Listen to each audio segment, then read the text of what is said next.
What's going on, everybody? How's everybody doing? We're back with another HBCU tonight, brought to you by HBCU Overdrive and Overdrive Media. Make sure you hop in the slab. But before you do that, hit that like button, hit that comment, and share. But most of all, hit that subscribe button to get everything that you need. HBCU Overdrive. I appreciate everybody for joining tonight.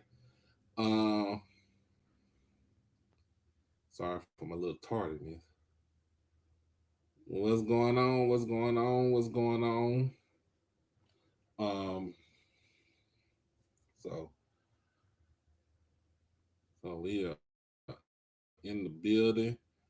What's going on, everybody? What's going on? Um,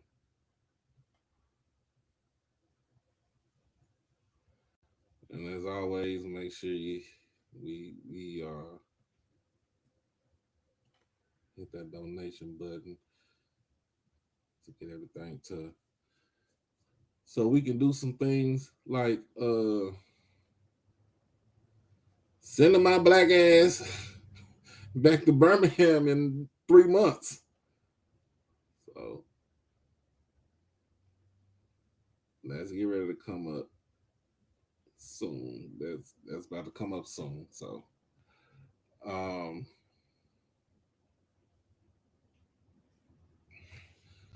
but I hope everybody's doing all right. We got a we got a little downpour out here in Dallas.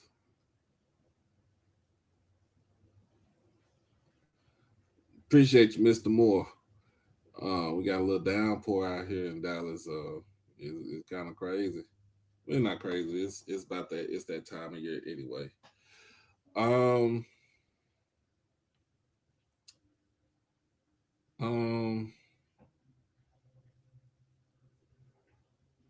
So right before before what took me so long before I got on here, um, I was pretty much doing my therapy session, and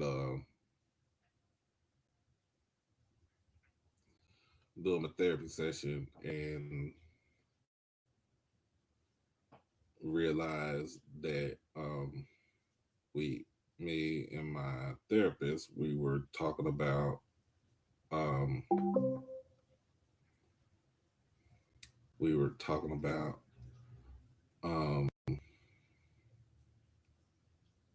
validation, and so one of my homework assignments from my therapist, yes, I do homework assignments.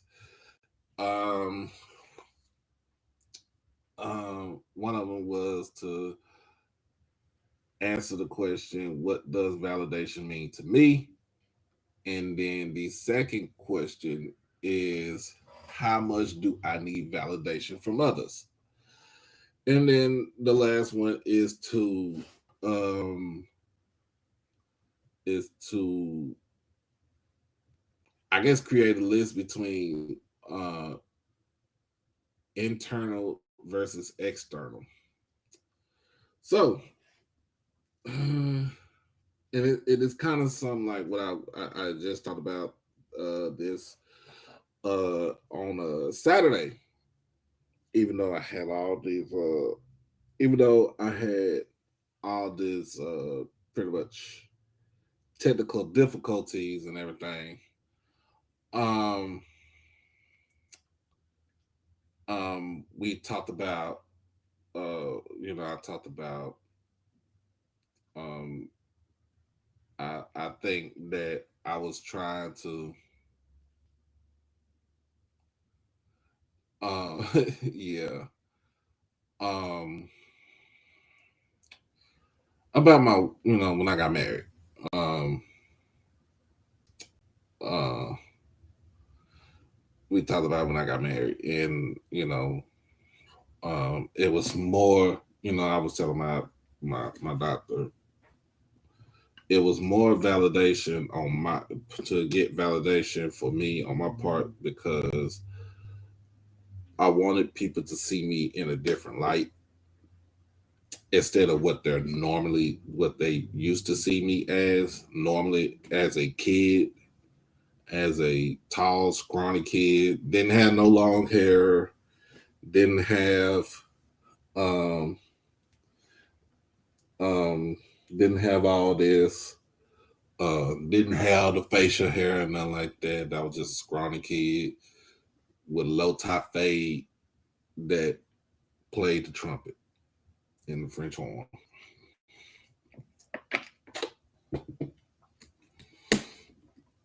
Um, um, so there's something that it was one of them things where um I kind of just wanted to see where this went, but um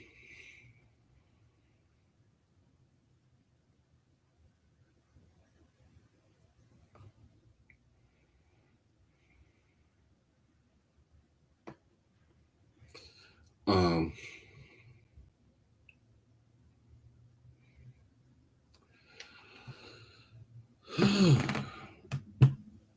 what's going on, Dr. Israel?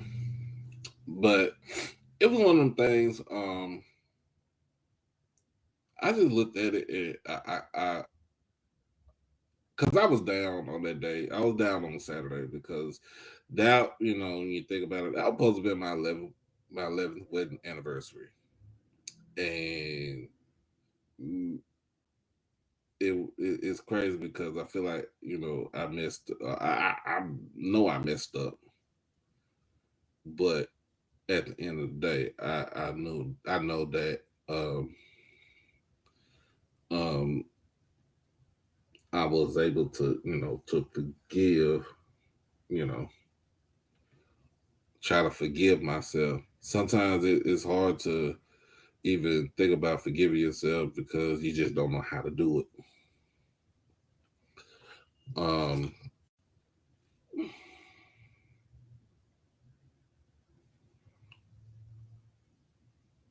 and then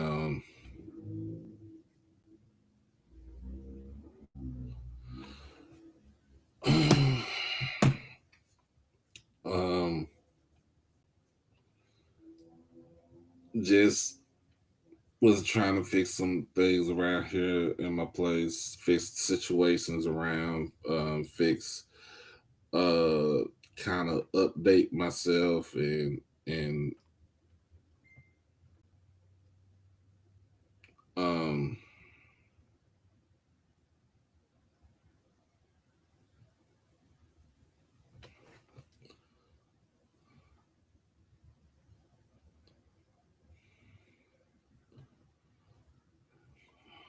um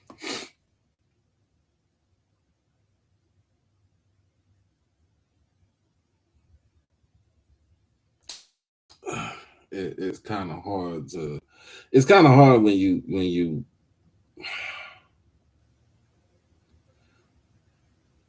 know you got people you could call, but you feel like in your mind you feel like I don't want to bore folks with what's going on with me. Um, um,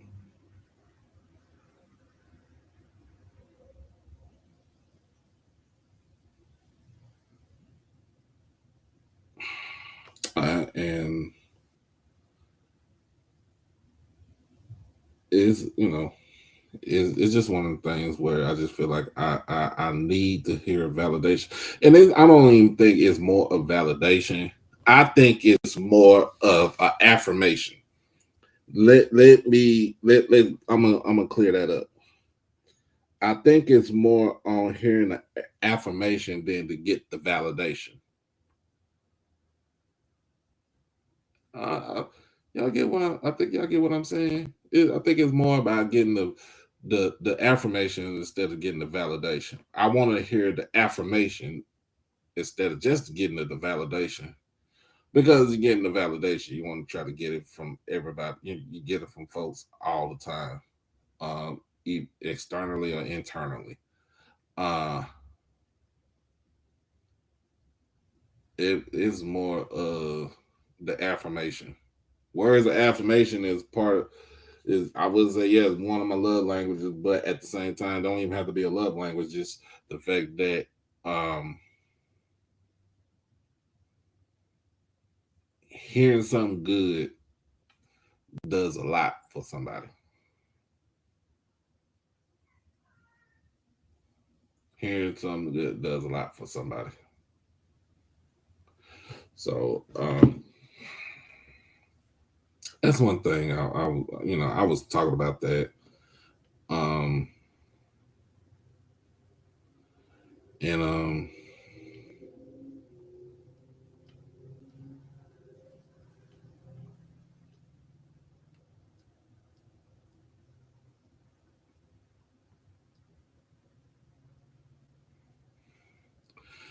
but I just think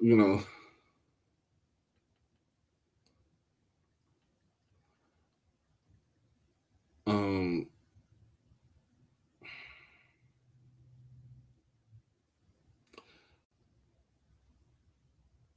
I just think that when I look at this and go back, I look at what I'm doing and I go back and critique myself. Um, I pretty much think about like, yo, this is something that you I don't think you put it away, but at the same time, I think it's much needed to be talked about. Um, and even talking about it, and I know people are gonna judge me for who I am and what I say and all this and all that. Um, at the end of the day, um, at the end of the day, um, I know the one who's gonna judge me. Um, and that is the man upstairs and also myself. I'm going to judge myself harder than anybody else is because I am I am my own worst critic. If you really think about it, I'm my own worst critic. I'm gonna be real with you. Just be honest. I'm my own worst critic. But uh, at the end of the day, at the end of the day, I know I know my God is an awesome God, and I know my God ain't gonna put a lot on me that I'm already dealing with. Um, even just thinking about this, even thinking about over the weekend, like just changing a lot of things about myself. For one, I did change up the logo and everything because look, hey, I don't rock this. Y'all see this little logo? Y'all see the logo up there at the top right here? Yeah, right here at the top, at the top, at the top. You see the little logo at the top, the little black one. I've been rocking with that for 4 years. That's my baby right there. That's my original. But at the end of the day, change is needed, and change is I can say change can be good and change can be bad. Who knows? You never know what happened. You never know how what change the outcome of the change will be. But at the end of the day, it is time for a change. And I looked at my phone. Um, I was looking at my phone, and I was looking at my charts from last time I went to the doctor for my doctor visit, and everybody know that I'm I suffer from high blood pressure. I suffer from sleep apnea and all this other stuff. But I looked at my charts, and I read some at the bottom from my doctor, and at the bottom it said that, and here go my government name, David Smith, David Earl Smith, is suffering. He's not suffering, but he's stage 2 chronic kidney disease. And when I looked at that, man, when I looked at that, I looked at it, and I thoughts, had a lot of thoughts, but I was like, you know what? I don't want to be 50 years old about to go on dialysis. I don't want to be that man to say, yeah, I gotta go on I gotta do dialysis because um for one, I didn't take care of myself. But for two, this is something that I feel like this is something that I feel like God is, yeah, he gave it to me. Yeah, it's not even gave it to me. I'm dealing with this, but son, how can you handle it? How can you get yourself out of, I wouldn't say a predicament, but how do you rise above this? And and like I said, even in my time of being here in the house, you know, um, alone and everything, and some people don't like to answer their phone and shit. um, um, it's some words that I got, and I mean, it was harsh, but at the end of the day, I gotta, I'm going to, um,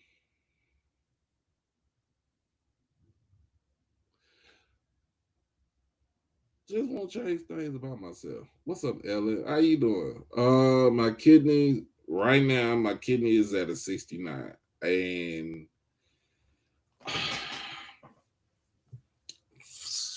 first and foremost, things I got to do and I got to change, and this is something that I have to change. For one, I have to change the way that I eat, um, and especially when you deal with depression. Um,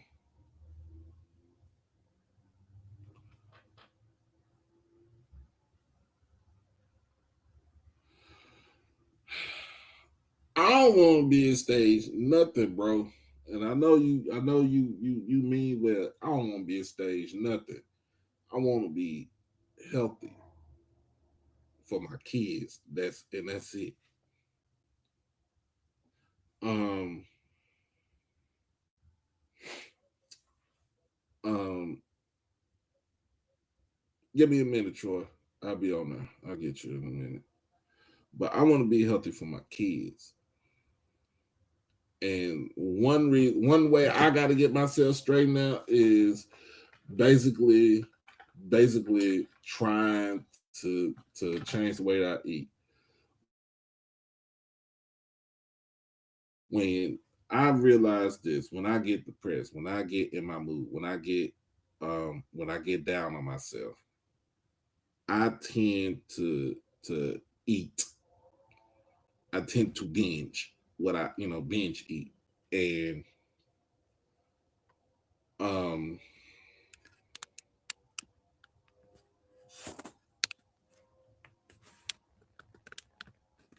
and part of that is my weight. My weight, my weight right now is probably at like 315. Uh,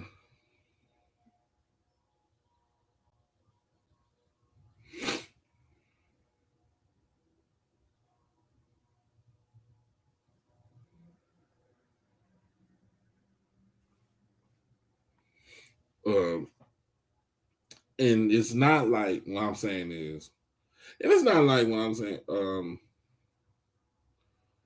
How I'm doing this is like it's just the fact that when I get down, when I feel down, when I feel like I don't want to do nothing, like I don't want to do anything. Like if I got the food in the house, I'm gonna eat it. I'm gonna eat it all. It's almost like if I was. It's almost like if I was back then. Back then, when I was a heavy weed smoker, it's almost like that. Like shoot, What's the three things? Hungry, happy, sleepy. That's my thing when I'm when it comes to it. Um,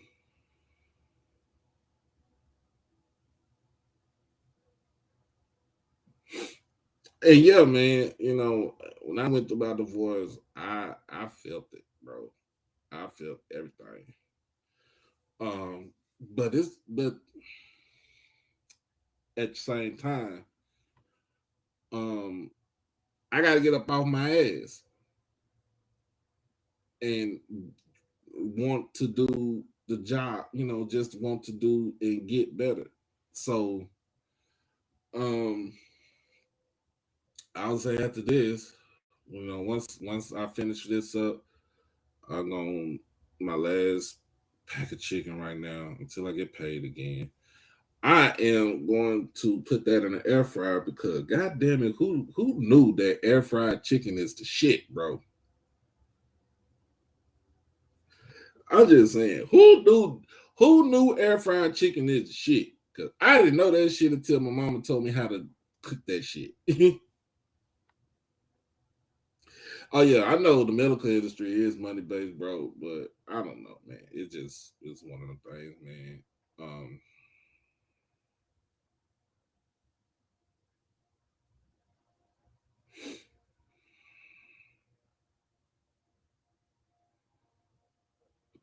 um, but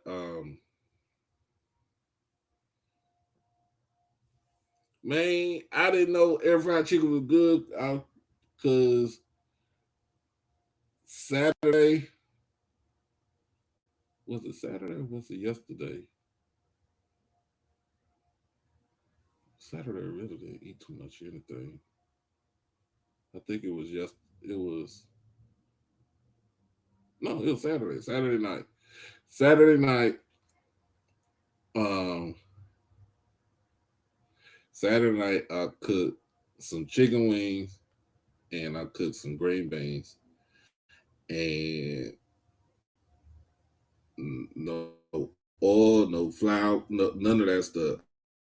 I did lemon pepper, jerk season, and paprika. And what I need to start doing is instead of just shaking it up, putting it on there, I need to just go ahead and take it out of the thing and blend all of it together, and then just mix it in and stuff like that. I think it'll be better, and I think it'll be better evenly seasoned. But god damn it, I did not know that air fried chicken wings was the best thing that I've been missing out on. and I done had this air fryer for over a year. Um, and then there was some other things that I found out too. I found out through an acquaintance that I know that um yeah, that person I was with, who I was with last year, that person who I was with last year, after she left out of my house, during sweat, when I was out of town at Sweat Media Day, uh, uh, made a fictitious GoFundMe, right? And on the GoFundMe, it was the way it was worded was that uh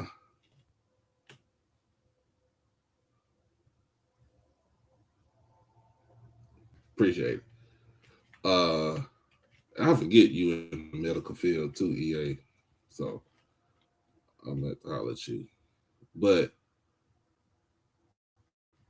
she worded it that like, yeah, man, I was, I just got out of this relationship where it was a verbal abusive relationship. And you know what? Let me not get my blood pressure up because at the end of the day you reap what you sow, but um you also um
I'm gonna be honest with you. Whenever Troy finish up writing this damn software, the streaming software, I'm giving up the stream. I'm giving it all up. Giving it all up.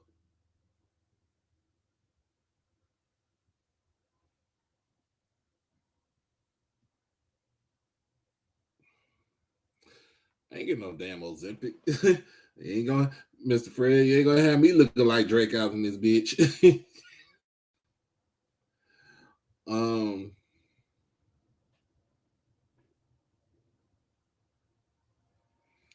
but yeah, look, man, I'm gonna go ahead and bring my brother. Yeah, I try to take care of my health, man. Hold on.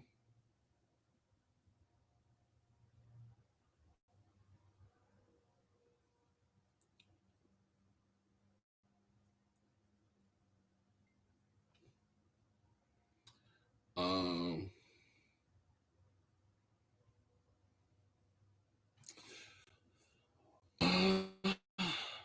another thing. Let's see something.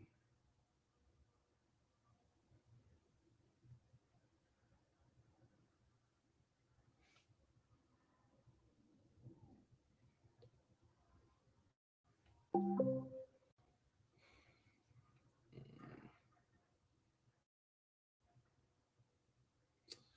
got severe thunderstorm warning right now here in Dallas County, and most people know I stay closer to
let's see some.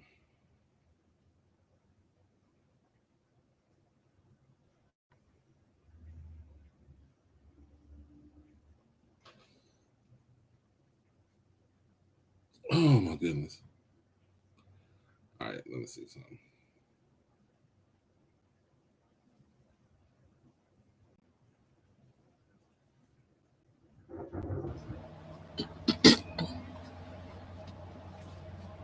Mm-hmm. Y'all gotta excuse me. It's been one of them days. Oh Lord! All right, let's get to it, man. Look. I done said my soliloquy for right now. I think people understand where I'm coming from right now, but let's go ahead and get into it. First and foremost, I want to welcome my man Troy White from Fat Mouth Sports in the Gathering Old Men podcast. Uh, we talked about the NFL draft this past weekend. Um, the do's and don'ts, the who we really wanted, and who we think that we could say F Tom Brady. Um, Before we get too far, First and before we get foremost, too far, I want to say this, right? And this ain't a shot at an individual coach. This is just I remember, I remember the conversations, the tenor of the timeline. We have come to find out that we had players at HBCU combines not running 4.5 40s. We have found out that players weren't running 4.6s. We have a kid that goes to the HBCU combine, which is HBCU and International Player Combine. Again, more crazy work because we should have our own showcase, but I digress. That did not perform as well as somebody who's never played football. I revert back to the conversations we were having and the think pieces that people were writing about kids who go to FBS, the school's paying a finder's fee. I'm going to use that term, right? I'm sorry, a development fee. Here's the problem. I thought it was crazy then, but I ain't really have much to say about it because we had nothing to really compare it to. We got something to compare it to. It's concerning when we not the fastest. We should have somebody running 4.4s, 4.5s, 4.8s, 4.7s. It's crazy, crazy. And when I first heard it, I didn't believe it. I have to go look because I'm like, there's no way.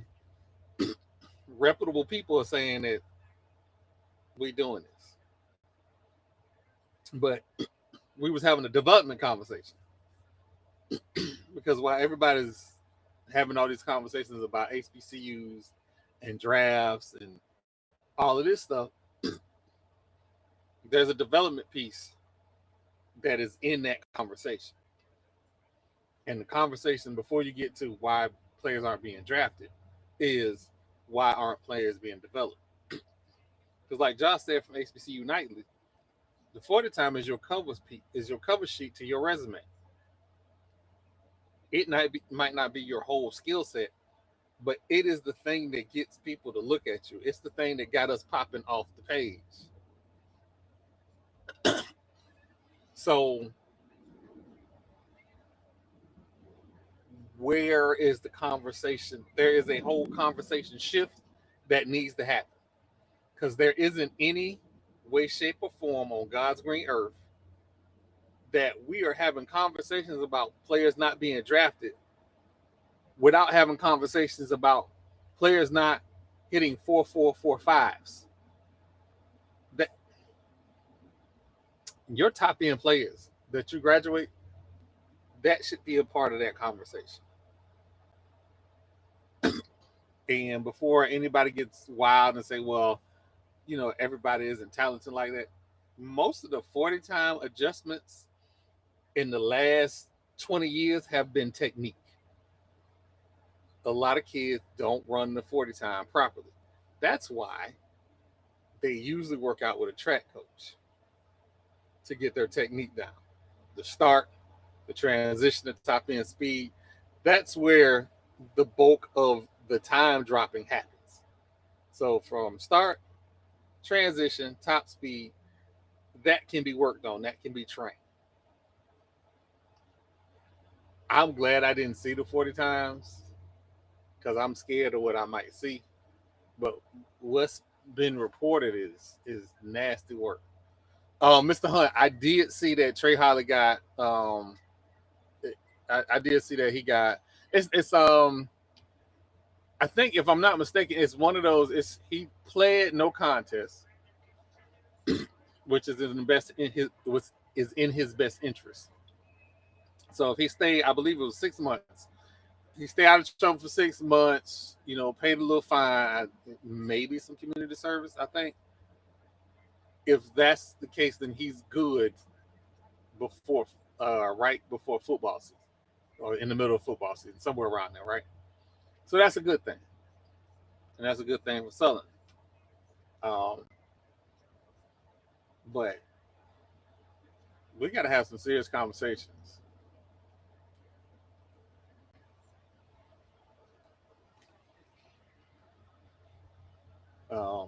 So that's a conversation.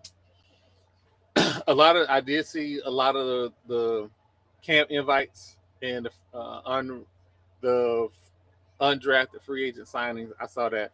Um, Jacoby and Morgan signed with the Canadian League, so there are other paths other than just the NFL draft. Um, and then be, I gotta have some integrity about the things that I said because I have been saying on every platform, we gotta stop shouting out these NFL scouts for coming to practices at HBCUs. Because now, and I look like a whole asshole. Because now I'm sitting here saying, stop shouting them out till they draft somebody. Who they gonna draft when they ain't running 4.5s? Like, what are they gonna do? They can't do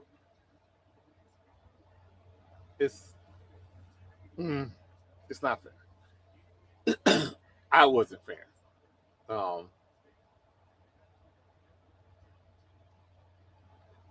yeah, this is where Mr. Hunt. This is where all of this comes out of.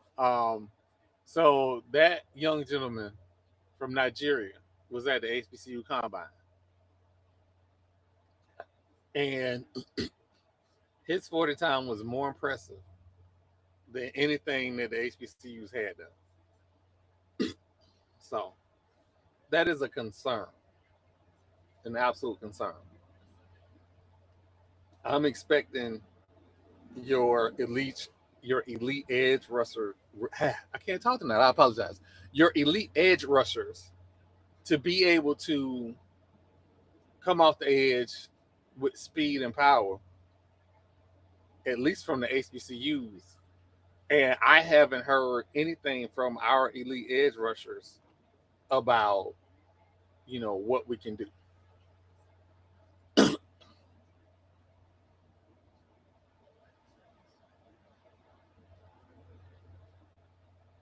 Right, Zach. And I'm listen. I don't know how many people actually watch the CFL. I am a long time CFL fan. My biological uncle um, played in the CFL. So when I met him, my early stages of college, and when I met him and he was telling me about the history of Canadian Football League, I became a fan. Now, granted, this was back in the '90s when I became a fan of the CFL. So I had been a fan of the CFL for a very long time. I am an ARGS fan. Um, so probably a typical American pick too. But I'm an ARGS fan because my that's where my uncle played. He played 3 years for the ARGS, and then his last year he played with the Washington Redskins before he injured his knee. So the Canadian League is a pathway. And by the way, he went to a NAIA school. So the Canadian League is a pathway. Undrafted free agents is a pathway. Zach, what I saw it on the other show, but did I get that right that we didn't have anybody in the HBCU space run under a 4.7, 4.6, 4.7? I just want to make sure that I got that right.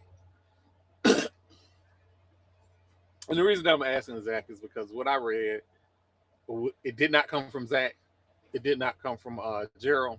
So those are the people that I trust, and until I see articles from them, I'm not gonna believe it. I'm very funny about who I get my source material from. But again, we gotta start developing speed, and we have very good track coaches in the SWAC. Um, and hell, at A&T, Howard. So some of the technical aspects of these 40 times we can get taken care of. And again, growing up or going to college, that was a thing. Like the football coach and the track coach make sure that the players got the technical starts of 40 times down so that they could lower their 40 time. Now that didn't guarantee, and a lot of times the 40 time didn't match the tape. But again, like Josh said on HBCU Nightly, your 40 time is your resume. And so I'm out here spreading the good gospel at HBCUs but there's a chink in my discussion because the 40 times matter. Me saying that we got to play exciting football and we got to stop playing this Canada Junior football. Well, if the speed isn't there, can't play that football. Now, if the speed is there and then we just have issues with technique, that can be addressed. But that also goes into development. And so I'm not bashing no coach or nothing like that, but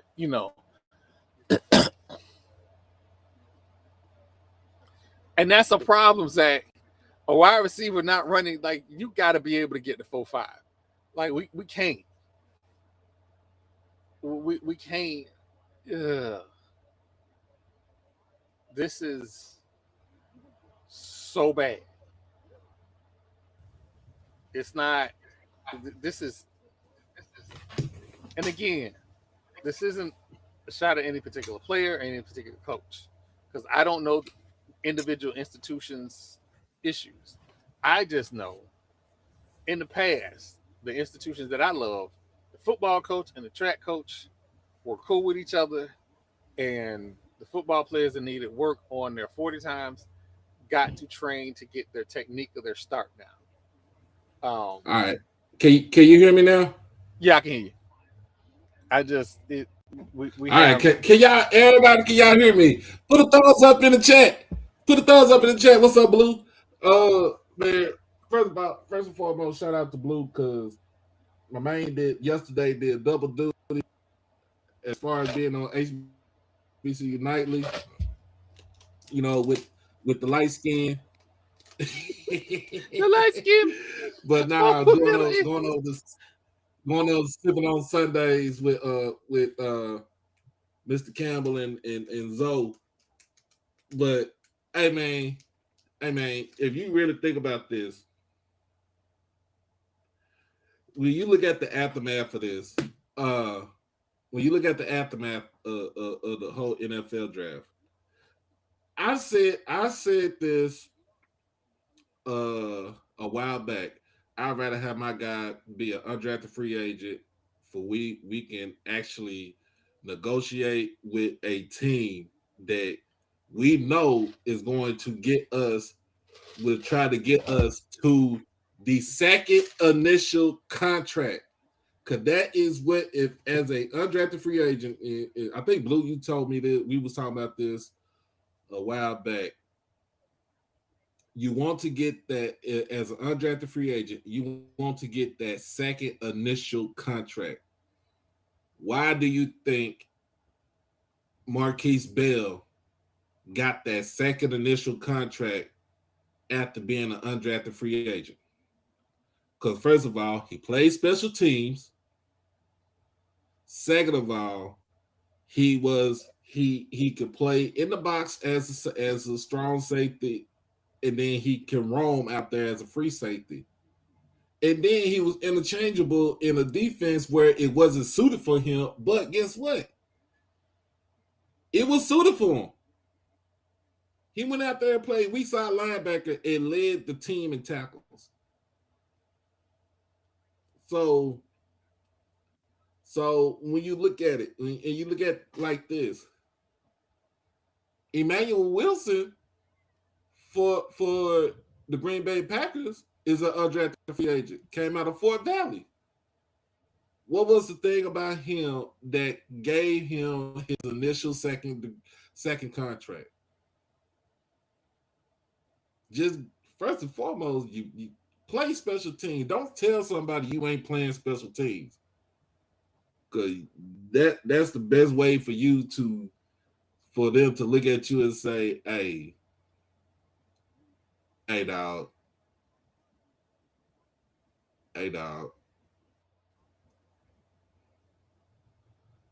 don't even worry about it. Just give me your playbook. That Grim Reaper come. Give me your playbook. Mr. Clark, that case is resolved. Yeah, that case is off, man. He a Giants fan anyway. Y'all trash. Hey, is this true? Eric Hunter signed a 3-year, $3 million contract 175 million guaranteed with the Giants. I mean, with the Detroit Lions. with the Detroit Lions. Because why? You know why they did that? He gonna make the Because squad. he's going to make the squad. And if he doesn't make the squad, it's on him. You can always say it's on him. I can't talk about no. I can't talk to you, Jeremiah, because you're a Giants fan. Y'all let Dexter Lawrence, aka Sexy Dexy, go to the Cincinnati Bengals for some Kool-Aid and some hot chips and a pickle. Would it be disrespectful to say the Giants ain't gonna win another Super Bowl until they find a replacement for Eli Manning? The Giants ain't gonna win the Super Bowl till all the damn Maras are dead.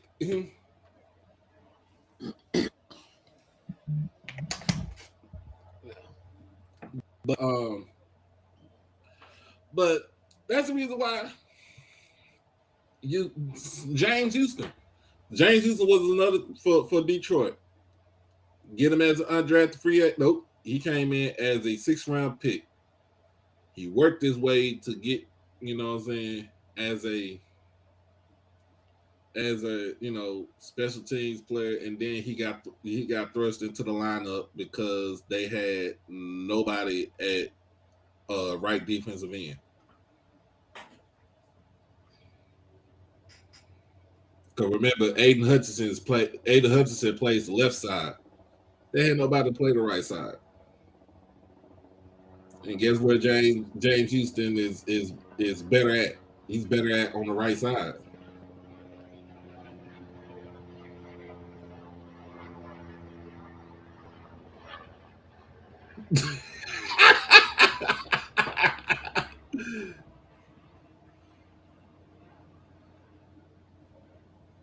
I mean, when you think about it, practice squad, I don't think it's the worst case, but I think for the practice squad, it got better.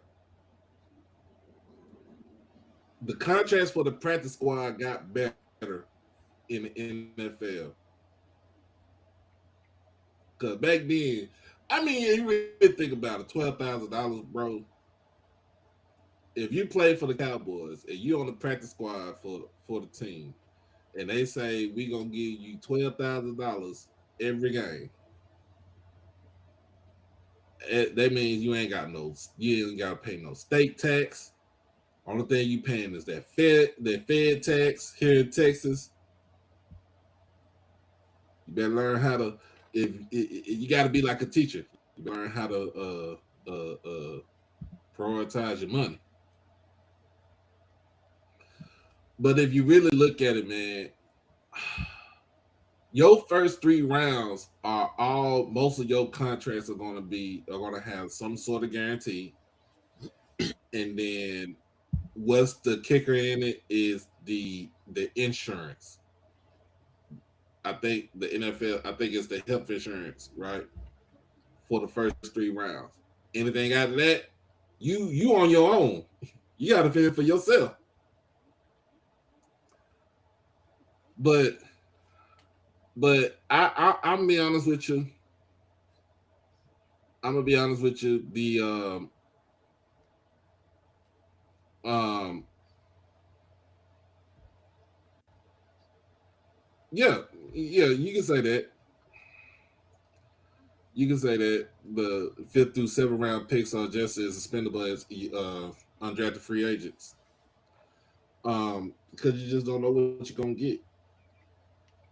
Detroit knew what they gonna get with Eric Hunter. Um, is Detroit the team with the A&T front office guy? Yeah, Brad Holmes. Okay. Hey, remember when I Brad said, is it Brad Hopkins? yeah, remember when I said the HBCU people who are in place need to do right by HBCUs? That's an example of him doing right by HBCUs. Yeah. Yeah. And be on TV with his A&T gear on. Hey man, Gotta do what you gotta do. Now go give them some NIL money so they can be competitive, bro. You know what? I'm not today. Mm-mm. Not today. After what I seen on, after what I seen on HBCU nightly, not today. Leave them people be for a little minute. Leave them people be. Yeah, I know about the jock tax, but see, here's the thing: the practice squad player don't have to play. I mean, they pay a jock tax, but you ain't playing. You ain't on the road. Hold on, time out. Jock tax. What y'all talking Yeah, about? you gotta Talking you about the rookie Hayes and stuff? no a jock tax to whatever city state you play in. So whenever you on the road, you gotta Oh pay yeah, yeah, tax yeah, on yeah, them. yeah, yeah. You're right. You're right. Oh, you bet. Listen, anybody that play for them California teams, whew, mm, What? Why did our mindset shift? Because the mindset shift when the power forward decided to say we're going to monopolize on the NFL draft too. so let's be honest about some things, right? You have P4 level schools that have facilities that rival professional teams, and I ain't just talking about stadiums. I'm talking about treatment facilities. I'm talking about personnel development. I'm talking about health and recovery.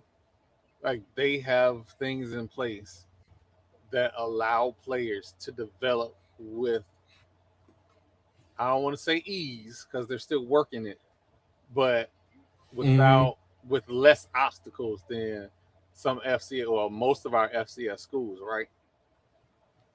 So it becomes easier for them to develop skill sets or to recover from injury. Whereas our guys have got to get it from the muscle. That's that, right?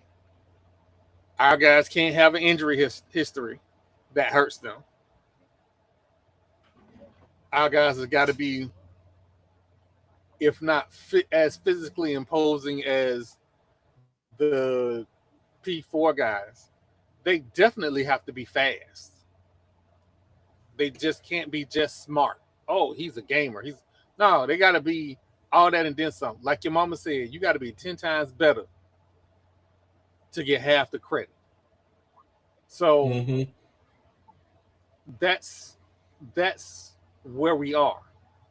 So knowing that, something a blessing happened. The undrafted free agents get to their second and third contracts faster than your first, second, and third round draft picks. Mm-hmm.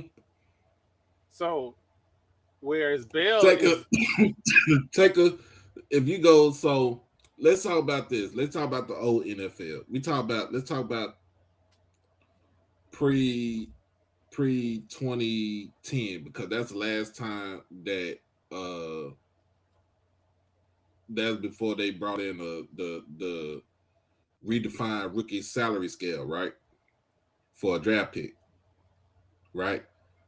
So let's talk about this. Jamarcus Jamarcus Russell, who everybody said was one of the biggest busts, but he still played like 8 years in the league, right? Um,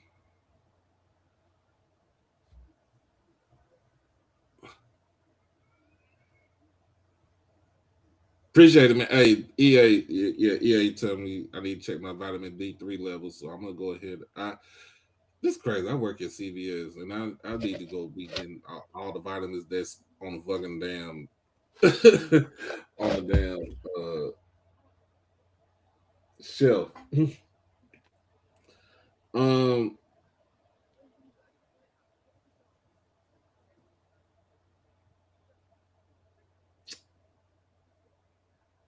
uh, but yeah, man, when you 37 undrafted free agents and 55 mini camp invites for FCS players right now. That's 92 opportunities. Yeah, and not including the CFL because Jacoby Morgan got signed to the Hamilton Tiger Cats of the CFL. My cousin, Cedric Wilcox II, when he left New Mexico State as an all-time leader in sacks, for one, they say he was undersized. They say he was 6'3". I mean, he's 6'3", and he was 250 pounds as a defensive end. And they wanted him to be 6'4", 6'5", because his arms not as long, right? But he gets up to my cousin get up to Canada, and first team he played for was Hamilton. He was at Hamilton first, and then he got over to Winnipeg, and he had decent seasons with Winnipeg. Now I think he's with is either Calgary or Saskatchewan. So I gotta check and see. But I know he's getting ready to roll up there because I think they got training camp next month because their season starts the CFL season starts in June. Yep. Um, They will have preseason games in 2 weeks, maybe less than that. yeah, and I think with Jacoby, his chances, he can do something up there. His foot is healed.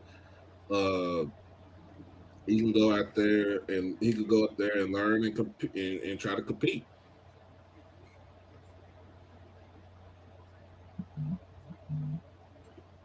Um, it's my man Crook.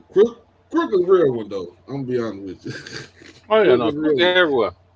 Crook is in this Crook is space. real Like one. Crook, we make Crook was we on make the show. jokes. Crook was on there. We was sipping on something with Zoe and Mr. Campbell, right? And y'all already know who was on there. Mr. Keep It Up fam. Mr.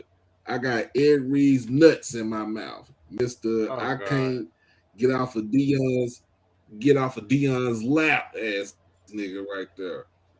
Um just I'd be like, I'd be like, I ask Chris, my nigga, do he talk to himself all the time on in here? I If he know talk, people say Crook talk to himself on here. I think he talked to himself. Like, bro, you write these long ass soliloquies in people's chat in the comments and stuff like that. First of all, ain't people when you're on YouTube is not gonna read all of that. Our attention span is not that great right now. Our attention span is worse than the goddamn high school freshman. Um, I I hope that ain't his dad. he got a I hope comment Ed to Reed me. ain't his dad. Oh, I'm sorry, I said that wrong. I hope Ed Reed is his dad, because all that captain for Ed Reed, it's never Ibis. It's always never Ibis, and especially that Ibis, because Maybe he's doing something better. I can't say anything bad about it. But dude was just on one last night. Like, bro, hold please on, leave Doc. me alone. What's up, Doc, Frank? hold on, Doc. You can't have nobody who ain't got the job showing they behind at the job before they get the job. Yeah, before they get the job. I Before his listen. name was even signed on the dotted line. I But before we get back to the aftermath for the draft, right? Let's talk about this. So if you didn't hear about it, Texas Tech new quarterback was it Sorsby, yeah, who's a sorry, transfer from Cincinnati, right? He is going to check himself into a rehab facility because he has a gambling addiction to online gambling. I thought players can't do online gambling. I thought they couldn't They do can't. online. So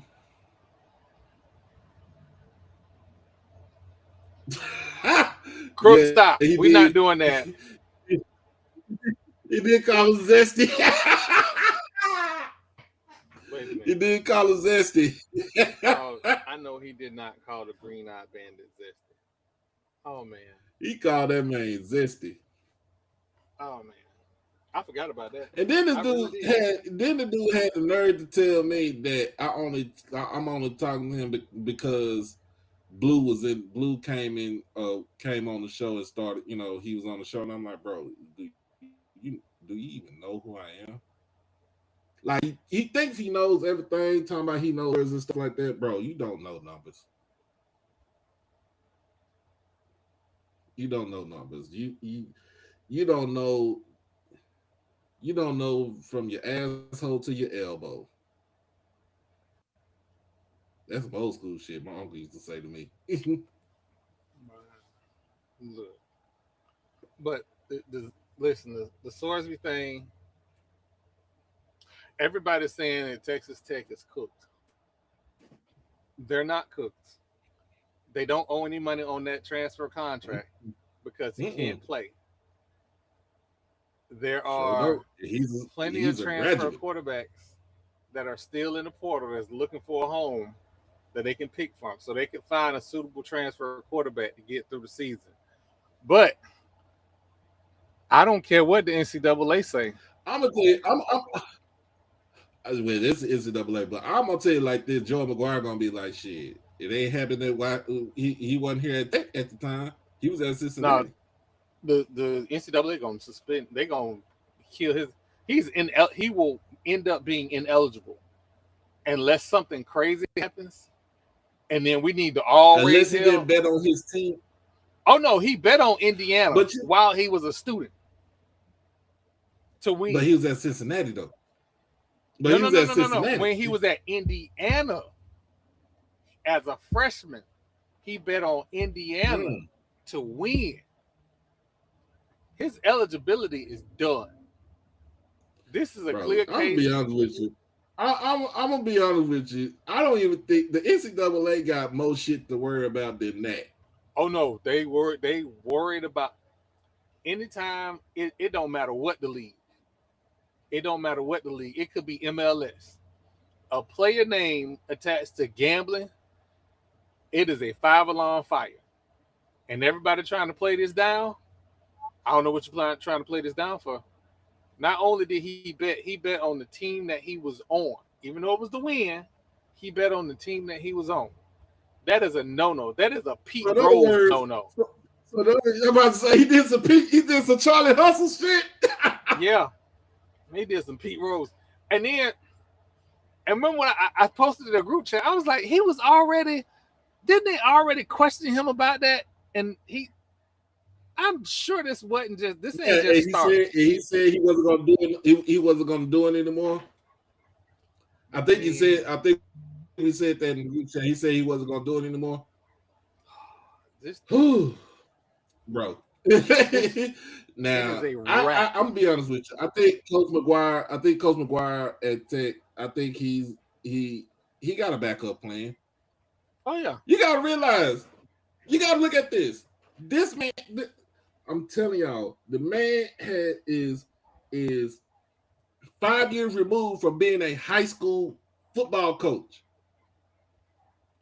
Five, I think is 5 or 6. Is I think it's his lad. He left Cedar Hill in 2017 or something like that because he went down to Baylor. Him and his son went down to Baylor.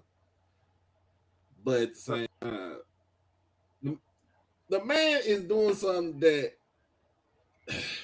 in his second, this is his third season as third head season, coach yeah. at Tech. His third season coming up at Tech. You know how many players that them men got drafted? Doc, I got one better for you. Now, you know the NCAA said that any coach that allows a player to be on his team that just unenrolls and enrolls in a new school without going through the transfer portal or the transfer portal windows get a 6-game suspension, right? Tech, just like Miami, got the money to fight it in court. Don't be shocked. Don't be shocked if you see something crazy like somebody who was a top-notch quarterback all of a sudden enrolls in Texas Tech. It is not out of the realm of possibility. And Texas Tech got real good attorneys. Yeah, Mr. Hunt. A lot of people don't remember the Pete Rose situation. I do, because I was just asking my daddy for the longest time, why don't he just say he gambled so he can get a slap on the wrist? Because he was gonna get in the Hall of Fame. He dead and gone and still not in the Hall. But they also gonna try and do they're gonna try and do Barry Bonds the same way on some BS. So, but no, it's this whole thing it's an interesting story because we've been knowing for years that the moment the NCAA said, "Oh, we cool with an alliance with gambling," the moment they laid down with them dogs, they got up with fleas. No disrespect to Omegas or anything like that. I'm just saying. That's the saying. You lie down with dogs, you get up with fleas, and the NCAA need a whole flea bath because this goddamn gambling shit is ridiculous. They should have never got in bed with gambling. They should. I know they couldn't do anything because, you know, the different courts said that they couldn't ban people from gambling in states where gambling is legal on NCAA functions. But you Right. ain't have to get in bed with them for a couple of coins. You got in the bed with gambling outfits. Come on. So we're here, and we're gonna be here for a very long time until somebody with some common sense go, "Hey, this ain't working." It definitely ain't Well, working. you know what they say. Can you hear me, Troy? Yeah, I can hear you. Can they hear me? Yeah, You we can know hear what you. they say. Common sense ain't common all the time. Common sense ain't common all the time. So No, Crook, you can get a scholarship. You can unenroll from your current school and enroll in all your right, new y'all. school. Look, Enroll in your new school. Doc, if you got disable your antivirus and see if that improves it. where do I go? Do you have antivirus installed on your computer? In the bottom right hand corner, it's usually down there. It I usually tell think you every so. now I and then. probably Yeah. Just right click on it and then it'll give you the option to disable it.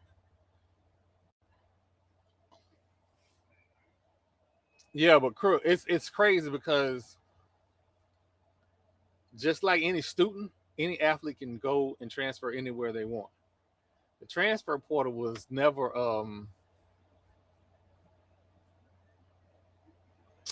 I don't know how I want to say this, never a restriction.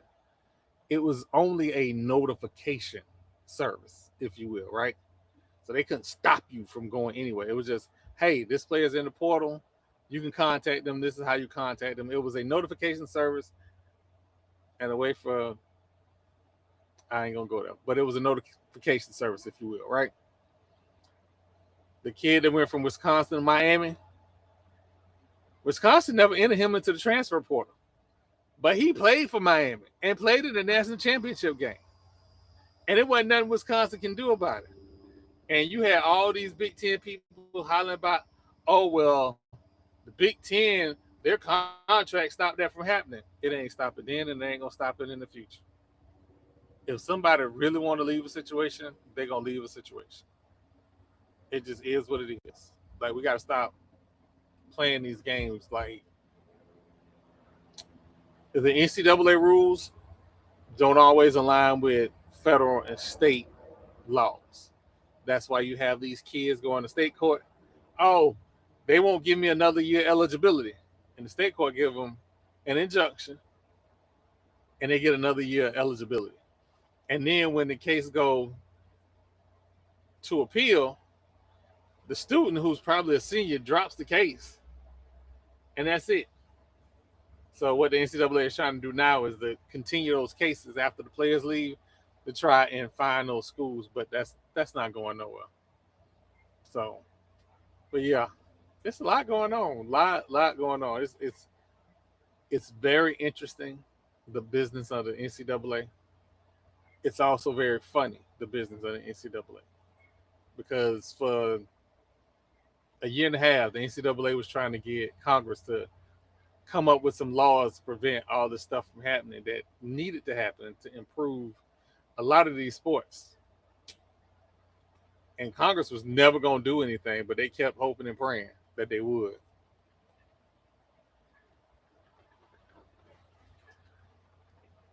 Man, listen, them kids getting scholarship money and NIL money and still going to school. But leaving should be easy. I tell y'all this all the time. I was at Florida State in the 90s. We had players that was never going to see the field that could have started at a Georgia at the time, could have started at an Alabama at the time, could have started at a Michigan at the time. They were never going to see the field. At the time, Florida State, four-string running back. If he'd have went to the Big 12 at the time, probably could have won the Heisman. It was that much talent on the team, but there was no transfer rules. I'm sorry. You could transfer, but you got to sit out a year if you transfer the same level. If you go down a level, you can play. That's why we had a lot of kids, when Bobby finally allowed kids to transfer, go to UCF, go to a USF. Go to UCF. Because UCF at the time was 1AA. They can go to a UCF and play immediately. Or they'll go to Georgia Southern. They can play immediately. Now, ain't nothing stopping them from transferring. And it shouldn't. We don't own them kids. Because a kid signed to your institution, that makes him either a classmate or a student that went to the same institution as you. We don't own them kids. We are not their parents. We do not get to tell them where they can and can't go. We can only advise them, hey, do you know about this situation? Do you know about that situation? That's it. Make sure you're making the best choice for you. And sometimes, as we've seen in this last draft, kids that transfer 3 times might be good enough to make it in the league.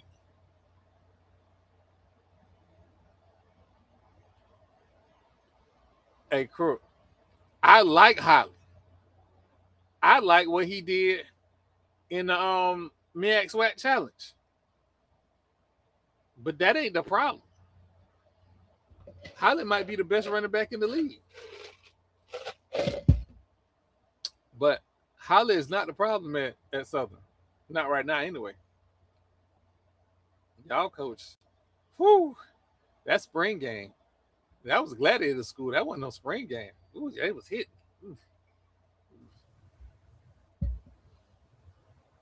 So, but yeah, man, we make it difficult. We don't have to make it this difficult. We don't. We can make it real easy. You want to transfer? Go transfer. Have a nice day. Because good coaches know when you leave, it's about 10 other people waiting to get your spot.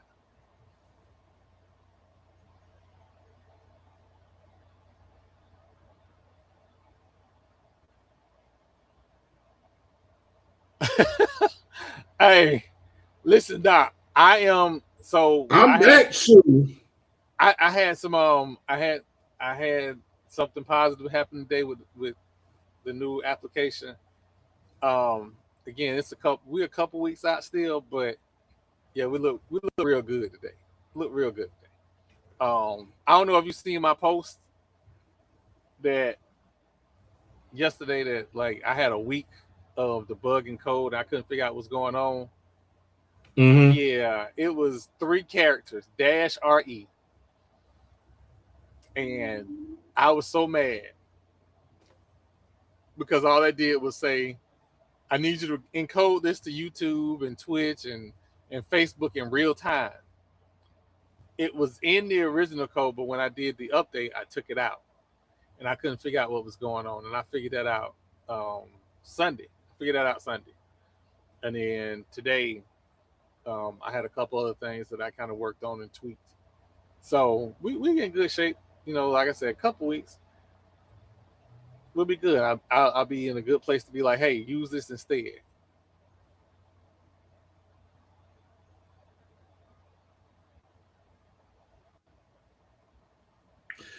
Oh god dang it! Yeah, I'm here, but I'm here, y'all, because I'm just texting. I'm just texting this from my phone.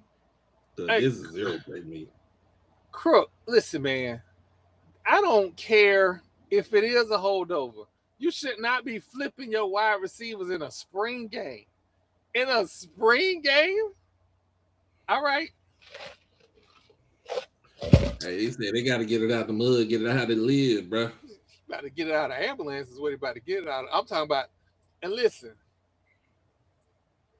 I I'm saying nothing about what I saw because again, you got a brand new coach. It was discombobulated because you got kids learning a new system and all that. So it was gonna be discombobulated. But some of the hit like was they talking noise to each They other? had to be talking shit. They Because had to for be you, talking shit to each other. listen I come from the era where like you hit during spring games, and Bobby had to say, you know what, we got to stop hitting, put people in red jerseys because we was getting quarterbacks injured in spring games. But that Southern game, Donald Penn might be the coach that I like right now early. I don't know the other coaches. I haven't like really met the other coaches. But the coach that I like right now that's intense that you can see from Florida that he intense is Donald Penn. That's the guy that's intense. Now, will that translate? I don't know, but god damn. That was crazy. Hopefully, I shouldn't. It shouldn't be. I don't know. This is my internet. No, you I'm gonna can have to get we it. can I'm gonna hear have to you. get a Wi-Fi extender in here too in my room. Um the so you want to be on if you are in a building with thick walls, you want to be on 2G. And I know everybody, oh, 5G is faster. The problem is 5G don't go through walls like 2G does. Hmm. 2G goes through walls. Um, it's a stronger signal. But again, it's not as fast as 5G. And and the newer routers have 6. But But to get back to it, let's get back to it. To for a running back in Curtis Allen, who I mean, hey, he was all world last season. But for you to run a 4.8 4.9 at your 40 at your combine, that is not a good look. And I see what Blue was talking about. Like if you try to go sideline to sideline, you got a defensive tackle that you got a 315, 320 20 pound defensive tackle that can run a 4.7, basically can hawk you down. But the thing about with Curtis Allen, he was a man playing against boys when he was at Union. again, I'm looking, this is one of those things where I'm looking at the player and the coach. It ain't just on the coach, it ain't just on the player. Um, just like what they say in a football game, a good drive ends in a kick. Mm-hmm. In a football season, a good season ends in graduation, draft pick, uh, and these for seniors and soon to be seniors. Graduation, draft pick, contract signing, whether it's with league or your job. All of those things is a successful season or a part of a successful season, right? So you can't tell me, oh, we won the championship, but your kids ain't graduate. They didn't sign contracts with companies to go to work, or they didn't sign contracts with teams to be unrestricted free agents, or they didn't get drafted. You had a good season, but it's about the kids. And if your kids come back and say, "Yeah, I just signed with this, whatever company, and I'm making X dollars a year, and football changed my life," that's the thing. That's the recipe. Mm-hmm. So, and I think with a lot of this stuff, we losing a lot of our recipes. You heard me say it, and I say it because that's how my mama said it. The first plan is your degree. The backup Mm-hmm. plan is pro sports.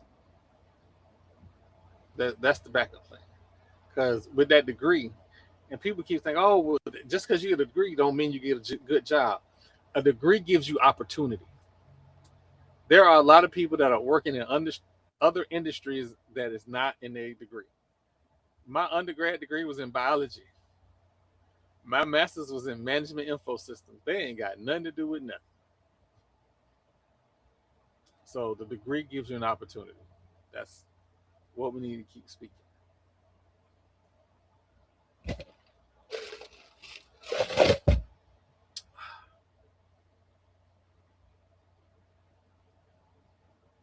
By the way, I'm drinking out this Tupperware cup because my wife family had came over yesterday, made a big old meal, and then they made this sugar-free pink lemonade.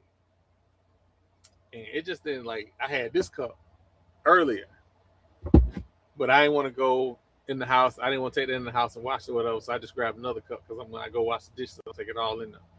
But man, my sister-in-law now, whew, doc, they made this. I don't know what it is. It's this fried confection with caramel and chocolate and some kind of I don't know what the white stuff is. Some white stuff in there. Don't even do it, crook. But anyway, it man, that shit's so good. They cut it in like little triangles. It's Mm-hmm. so good. There was a whole pan of it. I done probably and sugar free. I done probably ate half the pan. And they do sugar free stuff because they know sometimes I binge on sweets. So when they come over and they bring sweets, it's sugar free and it tastes good. Oh, it's so good, so good. I almost tempted to tell them to come to the tailgate, but I ain't crazy. I ain't even finna do that. But let's see. We got Kelby Givens got a minicamp invite with the Buffalo Bills. Um, the question is, where do you put him at? I think you put him at linebacker. Yeah, you got to put him at linebacker. Um, put him at linebacker if he can come off the edge. I think he needs to be protected because he wasn't protected at Southern. But I think he needs to be protected so he can come free, come off the edge, make tackles in open spaces, and try and get sacks. But again, let's try and get him on the squad first. Mm-hmm. If he gets on the squad, special teams, the usual route, knock a couple people out. It's the Buffalo Bills. The Steve Tasker blueprint. Knock some people out. Keep knocking people out till they put you on the regular roster. Well, I'm sorry, you can't do that in this day and age, but you know what I mean. Mm-hmm. Make some tackles. You make some tackles, pop off the screen. Every time they doing film, you show up on the film.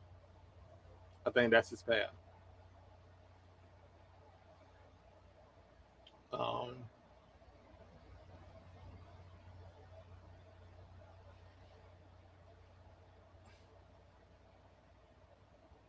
who else? Somebody sign with Miami? Mm-hmm. I had to check and see. Um, Kelvin.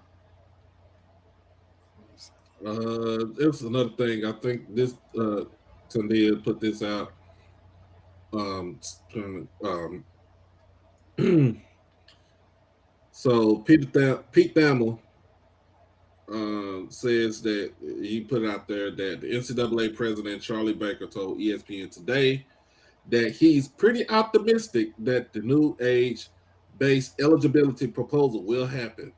The D1 board of directors met today and will recommend to not implement this rule retroactively for graduates exhausted eligibility. Quote unquote, if you used up your eligibility, you've used it up. End quote. Baker told ESPN of the tenor of the discussion. So this is what Mark Eisenberg said. The freshman class that entered in 2022 got no COVID year, which they should have got a COVID year. Walked into a backlog of players who did, and now gets hit again because the NCAA and members waited until after the portal to act. Unfair, but right on brand. So Basically, what they said, this is pretty much from the Trinidad Chambliss incident. Well, it's not an incident, but it's the ruling saying that um, look, I was at Division two, but you played in the NCAA. It doesn't matter because once you're in the NCAA, you play NCAA game. Your clock starts, they are starting that clock even for JUCO now. which I don't think it should be fair. I mean, I don't think that should do that because it's JUCO. I It has no ties to the NCAA. it is this whole fight gonna end up in court, Mm-hmm.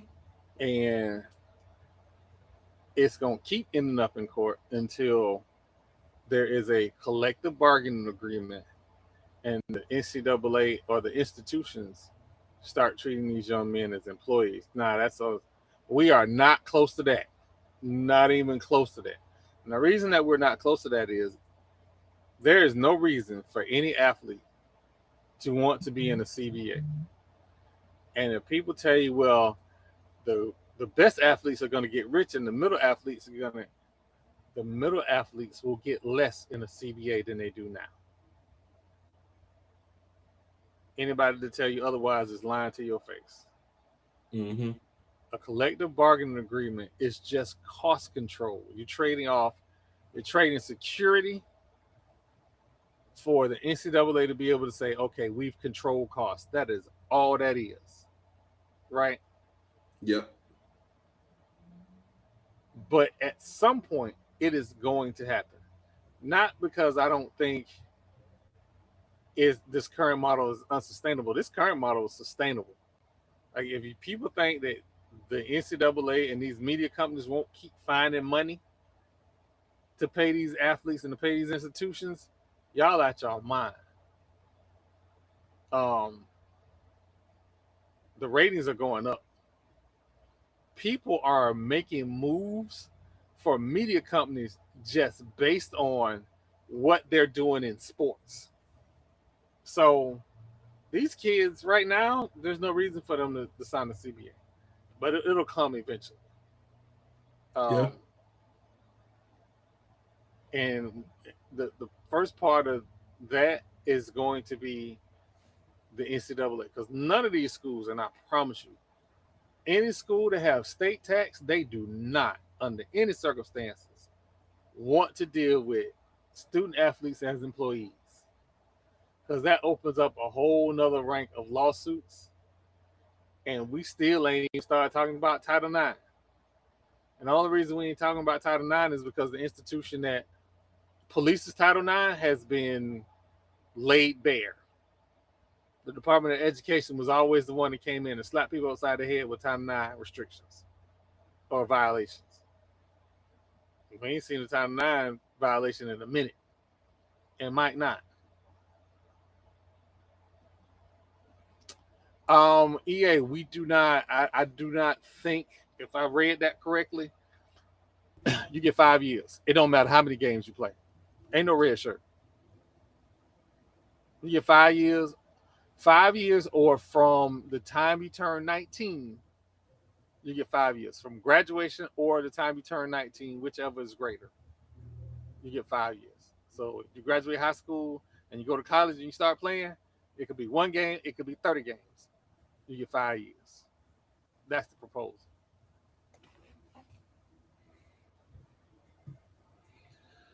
Uh, I think who else? I see Pavia got a camp invite,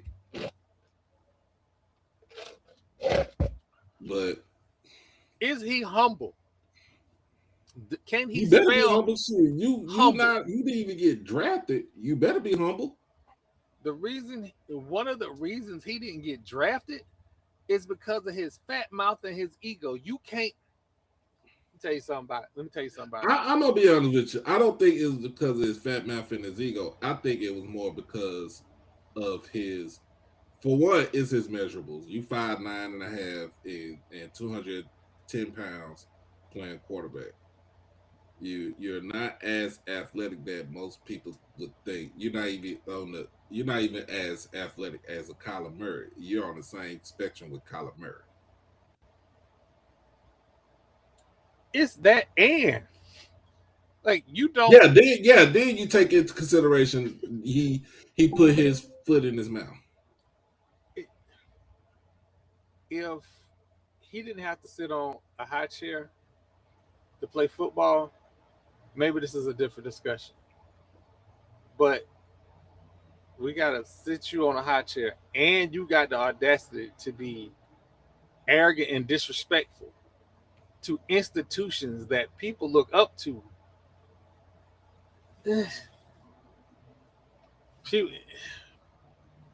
People don't like baggage. Mm-mm. They don't like baggage, and they would prefer a clean blank slate player than a player that with baggage. Mm-hmm. Like everybody, oh, look what Prime did. Prime did that in an era where there wasn't the ways to market teams that there are now, and he was an easy marketing tool. He Yeah, marketed himself. yeah, he marketed himself. But here's the Today, thing. But here's the thing. When it comes to Prime, I'm gonna be honest with you. He still has the mind. He still has the same mindset of marketing himself as being a head football coach. yeah, It, my brother, it's still not all about you. It's still about the kids. It's about the kids.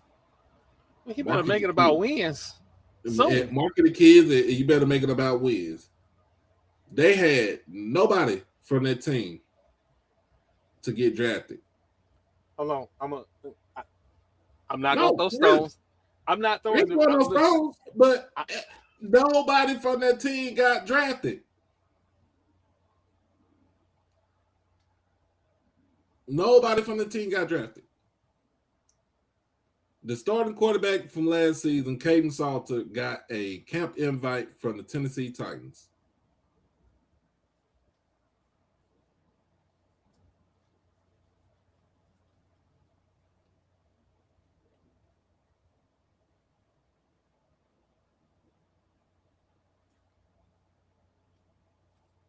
Florida State had one draft pick. One. And nobody ain't got to tell me. I'm sorry. And this is the seventh time in the last decade that we've had one draft pick in the NFL draft. Um, I have some issues. We got free agent, undrafted free agent contract signings. We got that. Mm-hmm. But this ain't FCS. This is Florida State. I don't care what you tell me about how nice of a person he is. There's no way you have the season that you had, the season before that you had, and you come away with one draft pick and think everything is good. It's not good. Fans aren't donating. we just got the Spanx lady back in the fold, and I need Alabama to do better than what they did last year. If we beat Alabama, will I be excited? Absolutely. But I can't say anything about that about Alabama because they had at least what about 10 players get drafted from the team. I know that's what's. I'm not gonna crash out tonight. It's just it's how you beat Alabama. The way you beat Alabama, and then get nobody in the draft. I this gonna hurt recruiting. It's supposed to hurt recruiting. But I don't think it will hurt y'all recruitment because it's still Our Florida recruiting State. ain't that good. But Like it's still Florida State though. n- nobody is buying into the brand. The kids now, the kids' parents now don't remember the reasons that people my age would have gone to Florida State. They don't remember that. The only thing they remember is from Jimbo's last 2 years until now. That's what they remember. The brand has been tarnished, and it's been tarnished for a while. Bob Brown ain't walking through that door. And so we got to get rid of this Conference USA coach. He was never prepared for the job. But y'all signed him. Y'all got him. He been there for Listen, 4 years now. So listen. When hey, when when we throw the baby out with the bath water gonna be 80 ski masks. We get rid of everybody. you been saying that for the longest. I don't even think y'all gonna get rid of that man. Oh, okay. Did I mention we got the Spanx lady back? Who was the Spanx lady? I don't That's know the who lady that Spanx. founded Spanx. Oh, Last year she became a billionaire, and everybody was screaming, "We need to get her in the fold." And then when we all speculated that the coach was going to get fired, we got the 26 million, 22 million dollars, 22 plus $1 million in one weekend. well, But this motherfucker want to go hire Lane Kiffin. He should have been fired that weekend. I'm sorry, y'all. I didn't mean you to would rather crash have out. Lane Kiffin than him though. I would rather have James Franklin than him. And if you know me, you know I don't like James Franklin as a coach. He is one of the few black coaches that has been able to fail up. I don't know how the whole Vanderbilt scandal left him untouched. Then he went to Penn State and could not win a big game to save his life. That was the only reason why he that's the only reason why he left. He got He got fired because fired. he couldn't win the big game. Yeah. And What's that your and boy? then you don't have a national championship either. So Hmm. And the money he was asking for. And again, I shouldn't say the money he was asking for. Jimmy Sexton represents 85 to 90% of Division One coaches. So when them coaching contracts, if you be like, oh dang, this he ain't won them, but his contract look just like because they got the same agent. So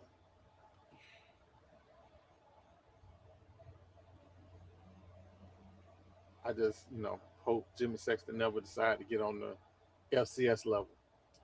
Because we are. Um, what else you got, Doc? What else you got going on? uh look, we got yeah, Jamar Taylor was slow. That's the reason why he didn't get drafted. Even though he had two standout seasons, one at Central and the other one at Virginia, he didn't get drafted because his 40 time was slow as hell. Can you catch a ball out of the backfield too? Can you pick up blitz? Can you pass block? He was never he was never tasked to do that.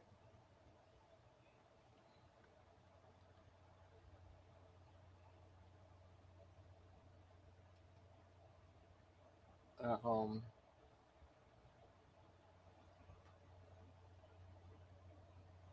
I know I talked a lot of noise. I am hopeful for this next season. The talent that's coming out this next season. I don't know if Blue is still in here, but I think we got some potential game changes this year. Um,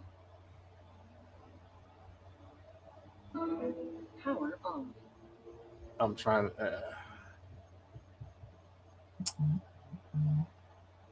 Fam, you got a couple guys that should be up there.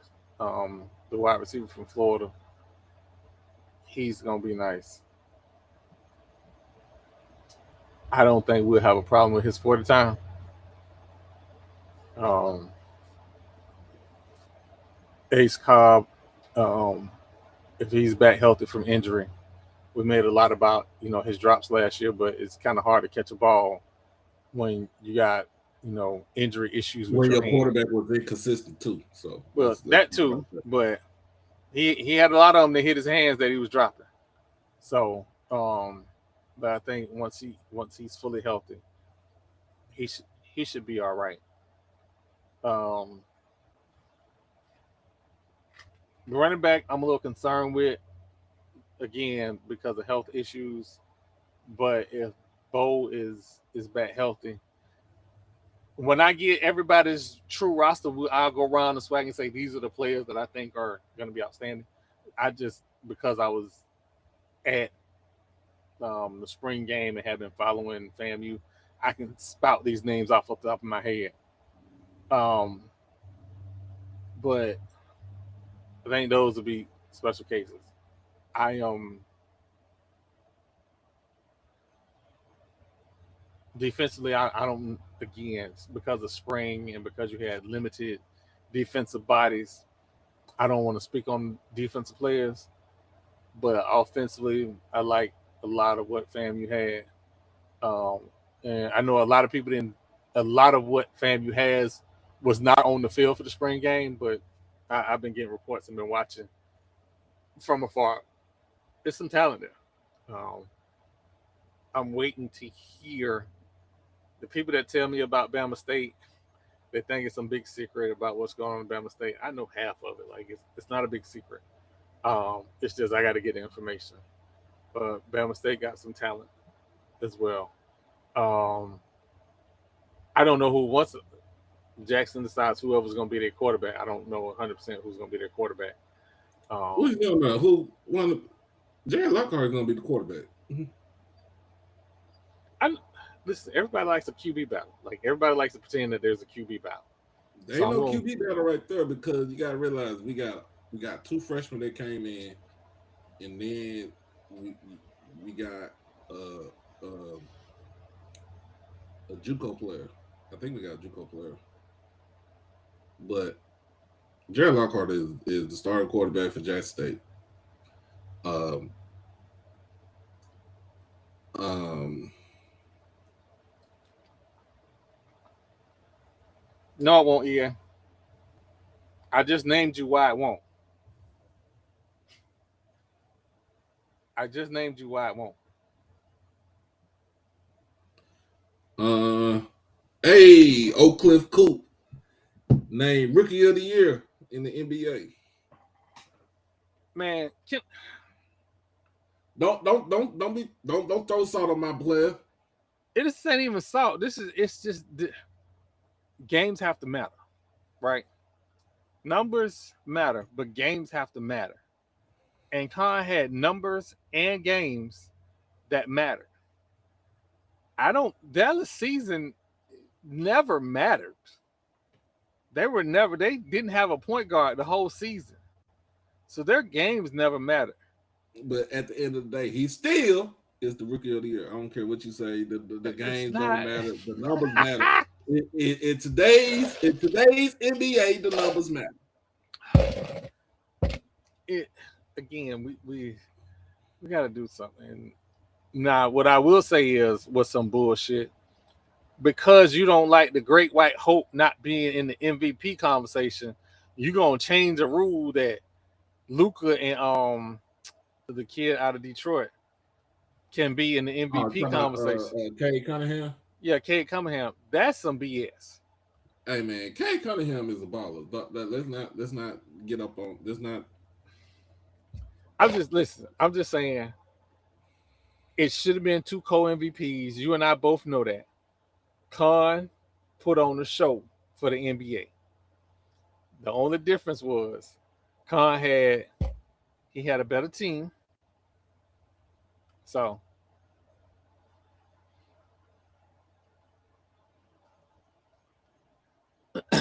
EA, there is the wide receiver room at Florida A&M is fine. You are talking to a guy who was unsure of Ron Dugans as a wide receiver coach. I am no longer unsure. That wide receiver room is fine. I ain't telling you something. I'm the wide receiver room is fine. We won't be complaining this year like we did last year. I can tell you that Ron Dugans is a get down to lay down type of dude. I say it that way. The wide receiver room is fine. Ain't gonna be no okay with dropping passes. That ain't oh that's out the window. Them days is over. So all of my Hold concerns on. are gone. I want to put this out here. So if y'all don't know who Dre is on Twitter, Dre is it says Guthrie Stylist. That's his name on Twitter, right? Dre is a Jackson State alum. Um, Dre put something out there. His first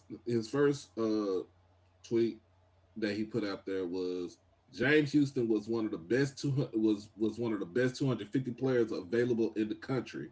That's why he was drafted out of Jackson State in 2022. No NFL scout gave a fuck that we played Delta State. Hey man, can we start with the hold on? Can we start with the schedule conversations? Let me finish this out. Let me finish this out. No, let me finish this out. He also said that Isaiah Boulder was one of the best 250 players available in the country. That's why he was drafted out of Jackson State in 2023. No NFL scout gave a fuck that we played Grambling in a non-conference game. So, and then the Browns recruiting team did not care that Dalen Baldwin's 22 college TDs were at Jackson State and Morgan State. He only had 2 touchdowns all time total at Michigan. Nobody cares. So what he was saying is his point was develop your players, promote your players, and schedule, especially if you're just getting your ass beat every week, it's not going to get anybody drafted. So We need to have an honest conversation about this. And the reason why we need to have an honest conversation about this ain't even on our level. Let's go a level above. Let's go to the FBS level. The FCS, the FBS, I believe the SEC and somebody else has instituted. You have to play in your non-conference games a meaningful opponent, right? mm-hmm. So if we keep having these your schedule is trash conversations, the FBS is going to well, they've already heard the whole schedule conversation. You know where we get our money games from? The FBS. You know where D2 get their money games from? The FCS. Mm-hmm. So if we lose our money game and we out here hollering about strength of schedule, we ain't gonna be able to give out a money game. And then we're going to have a situation where the institution that we love on the D2 level is going to be a problem. So let's pipe down with the whole schedule conversation. Yes, I get it. You don't want to see VUL and a D2 back to back weeks. I get that. I understand that. I am not a VUL fan. I am not a fan of schools that I've never heard of playing football before. And I'm not saying that I've heard of all. But if you're playing a law firm, hey, time out. Let's think about this for a second. And I get people drop schedules at the last minute and all that stuff. You got to find somebody. I get all of that. But here's the thing, though, EA. Let me tell you this, EA. Yeah, James Houston came from Florida. James Houston played 3 years in Florida. But did he had close to 16 sacks at Florida? Mm-mm. No. No. Guess where he got it from? He got that at Jackson. Isaiah Bolden. What did he do at Florida State? He really didn't do anything. He broke out when he came to Jackson. He was a kick returner. He started out as a receiver. He switched over to playing cornerback. He is a kick returner. He could play nickel. He could play outside. He could go out there if he wanted to. He could play safety. He is he he is a do it all type of person.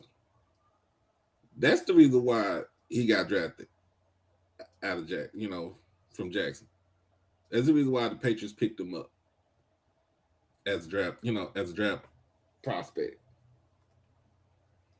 Dale Baldwin was the same way because he only played 2 years. He only played a handful of games at Michigan, but most of his production came from Jackson, and he was at Morgan.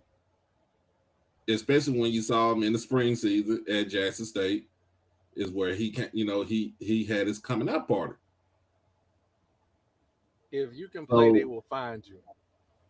right. So let because even like I think this is what Mr. Cameron said last night. Even if you even if a kid plays 2-3 years on the FCS level, right? And they go up and play 1 year on the FBS level, does it guarantee them that they are going to get drafted from that said school? No. They gave perfect examples. Jamari Taylor, we just talked about him because his 40 time was trash. I ain't saying that he's trash, but I said his 40 time was trash. Just because you had 1,000 yard season at Virginia does not guarantee that you will get drafted to the next level, right?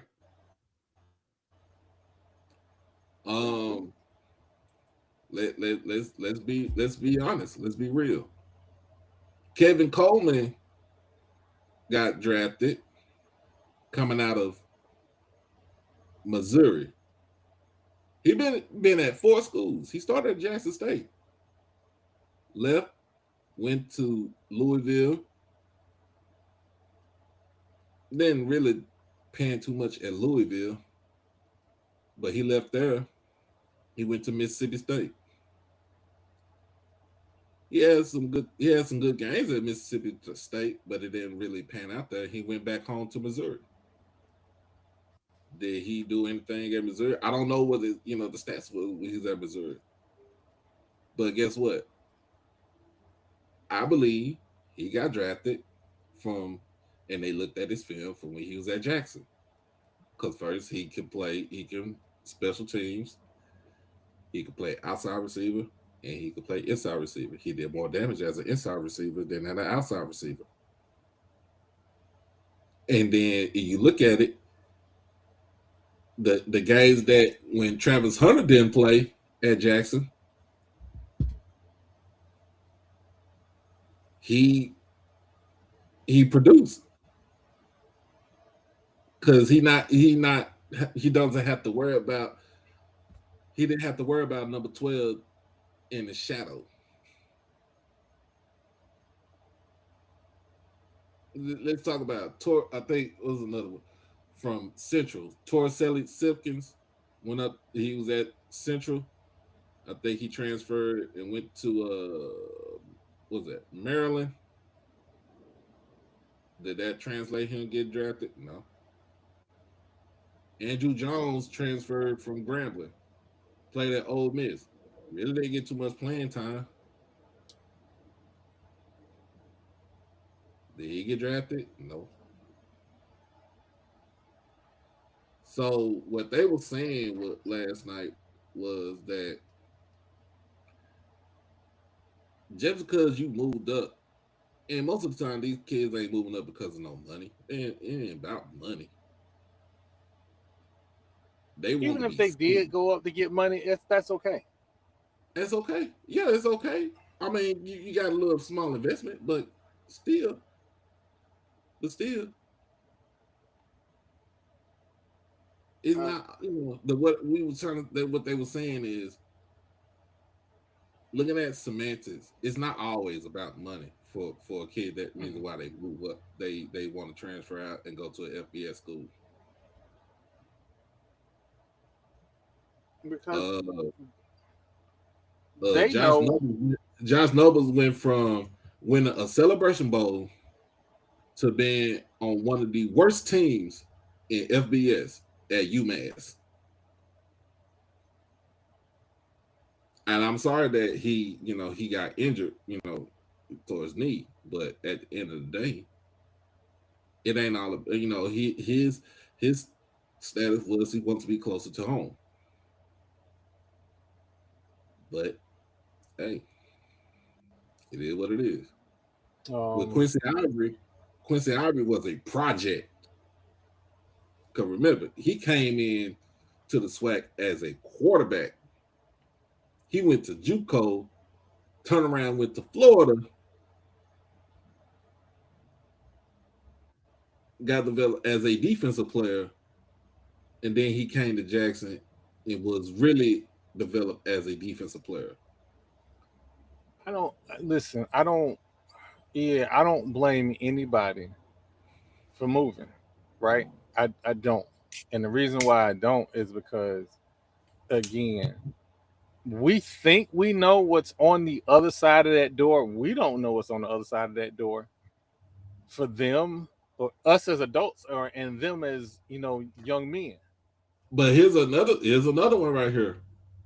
I'm gonna have to say it. James Ash. James Ash should have never left FAMU. I'm sorry. But He here should have. again, He should have I never hear what left you're FAMU. saying. He was There's all we confident had the at SWAT FAMU though. player we had the SWAT player of the year go to Illinois. And what I know is that what was offered, we couldn't offer. So I'm not gonna say you should never leave. I will say, well, it just didn't work out the way you thought. But I can't say you should never leave. And the reason I can't say you should never leave is because of the platform that I have. It's players that was at Florida State that should have never left Florida State. There's players that at FAMU that probably should have never left FAMU. But I'm not gonna say that because I know in some cases what they were offered and they knew they weren't going to the next level. So they made business decisions and opportunity decisions based on the information that I had. Because the kid that went to Illinois, he was hell in the SWAC, Oh, General Hunt. but General Hunt was hell in the General SWAC. Hunt hell in the SWAC, but he was a smaller guy. And the same conversations about Bain that we was having about his arm length, they was having the same conversations about General Hunt. So he had an opportunity to go to FBS and improve himself. I'll say it that way. Improve himself in a way that he couldn't do it at FAM. So I understood that. But at the end of the day, though, Troy, he did not improve himself when he went to Illinois. He hurt himself going up to Illinois. Should have stayed But in the. Should have stayed he in the SWAC. wasn't going. We have to be But able to even call. but, I'm not, but and I'm even not saying. Hold on, I'm not saying that he didn't have that dog in him to fight his way to the NFL. I'm saying on just the measurables, he wasn't going to the league, but he got him a nest egg going to Illinois. Did he get a You nest see what I'm egg, saying? or did he just go because Mm-mm, mm-mm. because he had He got already him he got him graduated? he got him a nest egg. He got him a nest egg. I mean, and then too, And I agree with. it was some dudes that left that team that was leaving was not going to get money. I'm gonna say that it was some teams that left that, some dudes that left that team that wasn't going to get money. They thought, hey, we have did what we needed to do here at FAMU. We're gonna go and make our bones to try and get to the league, but they weren't gonna go to the league. So again, I still say they shouldn't have left. I mean, I still won't say they shouldn't have left. I'm Especially gonna what say I they know should never now. left. What I know now, I understand why people were leaving, right? And I don't even want to dig that whole era up, but it's some players that you go, well, maybe they should have stayed, but I'm not saying that they shouldn't have. They should have stayed. Maybe they should have, but I'm not saying they should have, They should have stayed. because you don't know what the actual opportunity is until you get to the other side of the door. And also, just so everybody know, anybody can tell you anything about an NIL deal. Until you sign on a dotted line is bullshit. We don't have a collective bargain agreement. We don't have a system where they can preview a deal before they enter the transfer. We don't have none of that. They actually have to get in the transfer portal to see any tangible deals. I'm gonna be honest with you. None of the players that we just named should have never left, like FAMU. They should never left Jackson State. They should have never, like Giovanni Gibson. I don't think he should have never left Pine Bluff.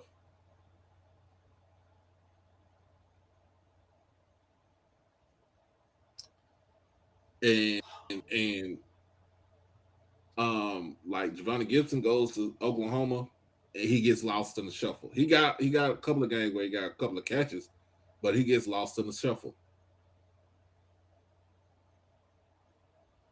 Because you proved yourself on he was on a D2 team before he got the Pine Bluff. And then he did what he did at Pine Bluff and thought, he betted on himself.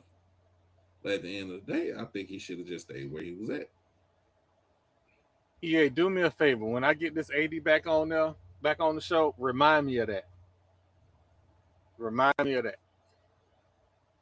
Because I may forget it between now and then, but remind me of that. Because that's an important conversation. Also, summer school money. That's another important conversation. I might not be able to keep the whole team in town for the summer, but the core that needs to time to develop, there needs to be money in place to make sure that the players that I need to develop over the summer are able to be developed. That's important. But see, that's the thing though. I don't think that should be on the school. I think that's solely on the kid, on the athlete. You go home, shoot. I know dudes that go home and it's nonstop grinding to try to get better. And then once they get back to where, once they get back on campus, they they can go out there and show themselves that they did get better. But I'm gonna be on like Chuck put it in there. He said, with Caleb Proctor playing 4 years at Sela, you got Charles Demings played 5 years at Stephen F. Austin. You had Cole Payton, who waited behind X amount of quarterbacks at North Dakota State and got his chance. We're not in that era no more. We're not even in that era with coaches. Like coaches get 3 years now.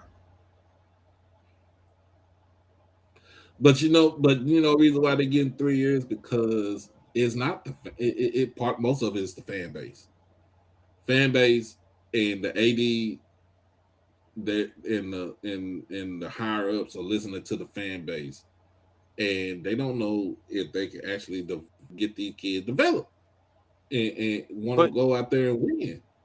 But y'all are the example. Y'all pulled in prime and went to 2 Black National Championships. So, and even but before that, but I can't. Alabama A&M did the same thing. But I Pulled in a can't bunch of say players from that. transfer But portal I and can't. played for a championship. Or did they But I just claim can't. that? I can't remember. They claimed it, but I can't really say that anything about Prime because of the simple fact that when Prime got there, he flooded the team with number straight dogs. It was Yeah, players on that team that knew they weren't going to be able to play because, especially their quarterback's position, going to play. You ain't but taking Shador's spot. from the time he got hired to the time he was able to pull players out of the portal, I'm not even talking about that spring because that spring said you better win now because you ain't gonna win later. But Yeah, catch me the now. time, You better catch me yeah, now because when the fall comes, is on. And I once believe he every word got that he said on that. once he got his portal players in, he went to 2 Black National Championships. So yes, it's not just the fan base. The fan base has seen a model that can work. And oh God, I'm about to use this man's name in vain. Mike Norvell did the same thing. He hit the portal and got an ACC championship. He won 10 games one year, got an ACC championship. So we are looking at, and we can keep going team after team after team. We're looking at, if done properly, you can get healed in 3 years. So in 3 years, and this is almost all the major sports, in 3 years, if you ain't winning in 3 years, we're looking at you sideways. If you're not in contention for a conference championship or a championship, we're looking at you sideways because we've seen it done. That is the one problem that I think has happened in this whole thing is that, well, maybe not a problem because you have situations where some teams would have let a coach stay in place for 10 years with a losing record and not made no move. Now on that third year, everybody looking crazy. Yeah. Like we did a way too early prediction show. Everybody did way too early prediction shows. We looking at a certain coach in the SWAC East kind of funny if he don't get it together in year two. In year two, so But a lot of people say that they looking at him crazy in year two with Sam Shea, but you got to understand the way that he built the teams where he coached at, especially with Miles. Miles, when he got the is Miles, the they were one neighborhood and on nine. fire?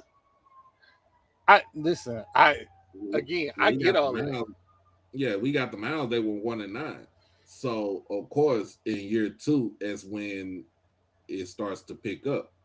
And there, remember, by year 3 and 4, he's going to the Division II playoffs or winning a conference championship and hosting a playoff game.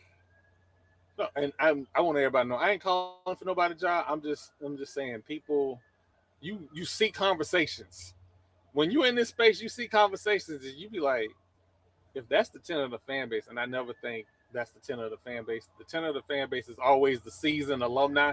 That's the tenor of the fan base because those are the people that go, I'm gonna give my money every month regardless of what's going on. That's the tenor of the fan base. But when you see conversations, you naturally ask questions, and especially some of these seasons where we look at some of these seasons going, I don't know. Hey, you know what? Can I say something? Can I say Go something? ahead. I don't know what's going on between Prairie View and Jackson State, but somehow y'all have decided to lump the entire SWAC into whatever y'all got going on. No, he didn't up the entire swag.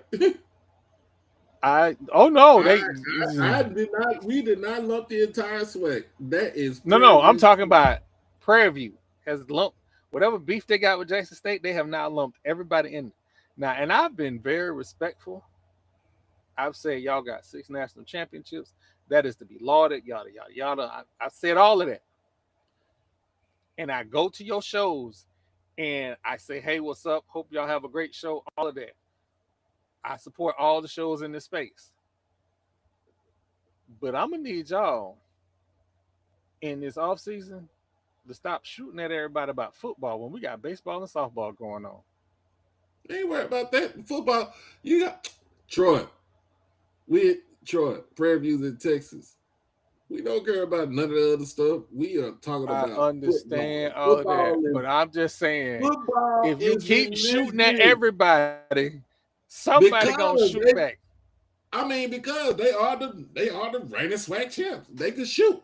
They can shoot. You, But it's the but off season. Stop shooting at people ain't never shot at you. You shooting at people you don't even play. But hold on though. Let me be real with you. And I ain't talking about the good dudes because we had good dudes on the platform that we enjoy having conversations with. By the way, Mick Dog is hilarious. I didn't realize how hilarious he was too recently. Mick is hilarious. But I'm gonna be honest. But the thing about it is, they ain't had nothing to talk about for a very long time. For in the last 30 close to 40 years. Remember, they had a whole decade where they didn't win shit. Man, and then they had no type of stability for a very long time as far as when it came to their athletic department. You know what? I'm not gonna let you do this. I'm not. So because Cookman had a whole lawsuit against their alumni, and they wasn't doing this. Like, and I don't. But see, that's different between Cookman, the lawsuit with Cookman because that was something different. They had nothing to do with sports. They got everything. I'm only saying that to be like everybody goes through their trials and tribulations. Listen, when the Celebration Bowl happened, I was cheering on Prairie View. I was because they swag. I'm swag. I cheered them on. I'm not gonna lie. I had frustrations with the way the game ended. I'm not gonna lie. But in this off season, we ain't ops. We are not ops. When we get to media day, we can be, you know what? Media day. We officially resume hostilities. Now, I know what I just said. Understand them folks down there in Daytona? I'm gonna shoot at them. But I'm gonna shoot at them by hopscotch, checkers, chess, tennis, basketball, baseball, softball. I'm gonna shoot at them. But everybody else, there's no beefing. Like, let's just make sure it's a good, clean, healthy debates on healthy topics. Because we got media day coming up. Hey man, is you going to the gas station with us? Yes, media day is coming up July 15th. So of course they already got the schedule out. Of course, you already know that is when I start pulling out my hat. Start pulling out my hat. Do you have anything for some porridge? Do you have? Listen, I'm trying to hold on. Because I'm gonna see if I can get that. Oh, I got to get there the day before now, because I want to have power this year. So I'm going up the day before to have power.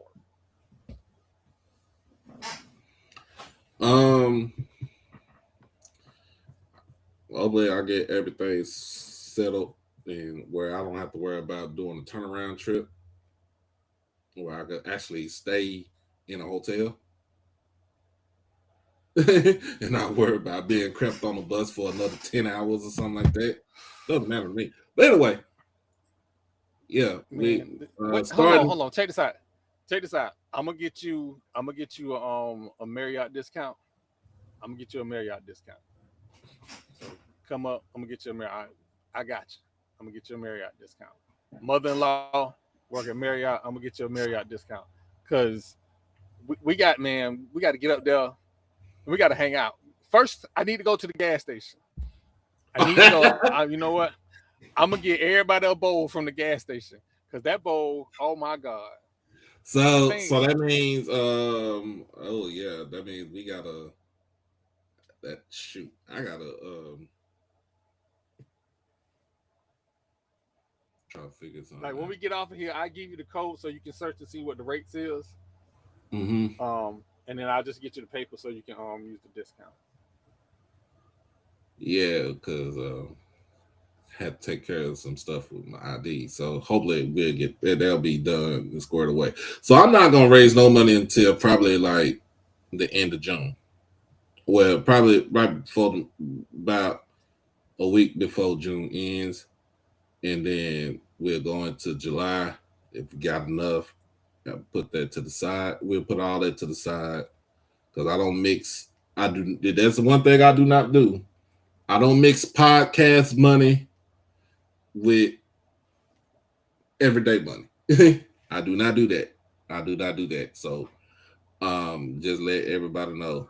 But Somebody's house better be on fire with all these damn trucks.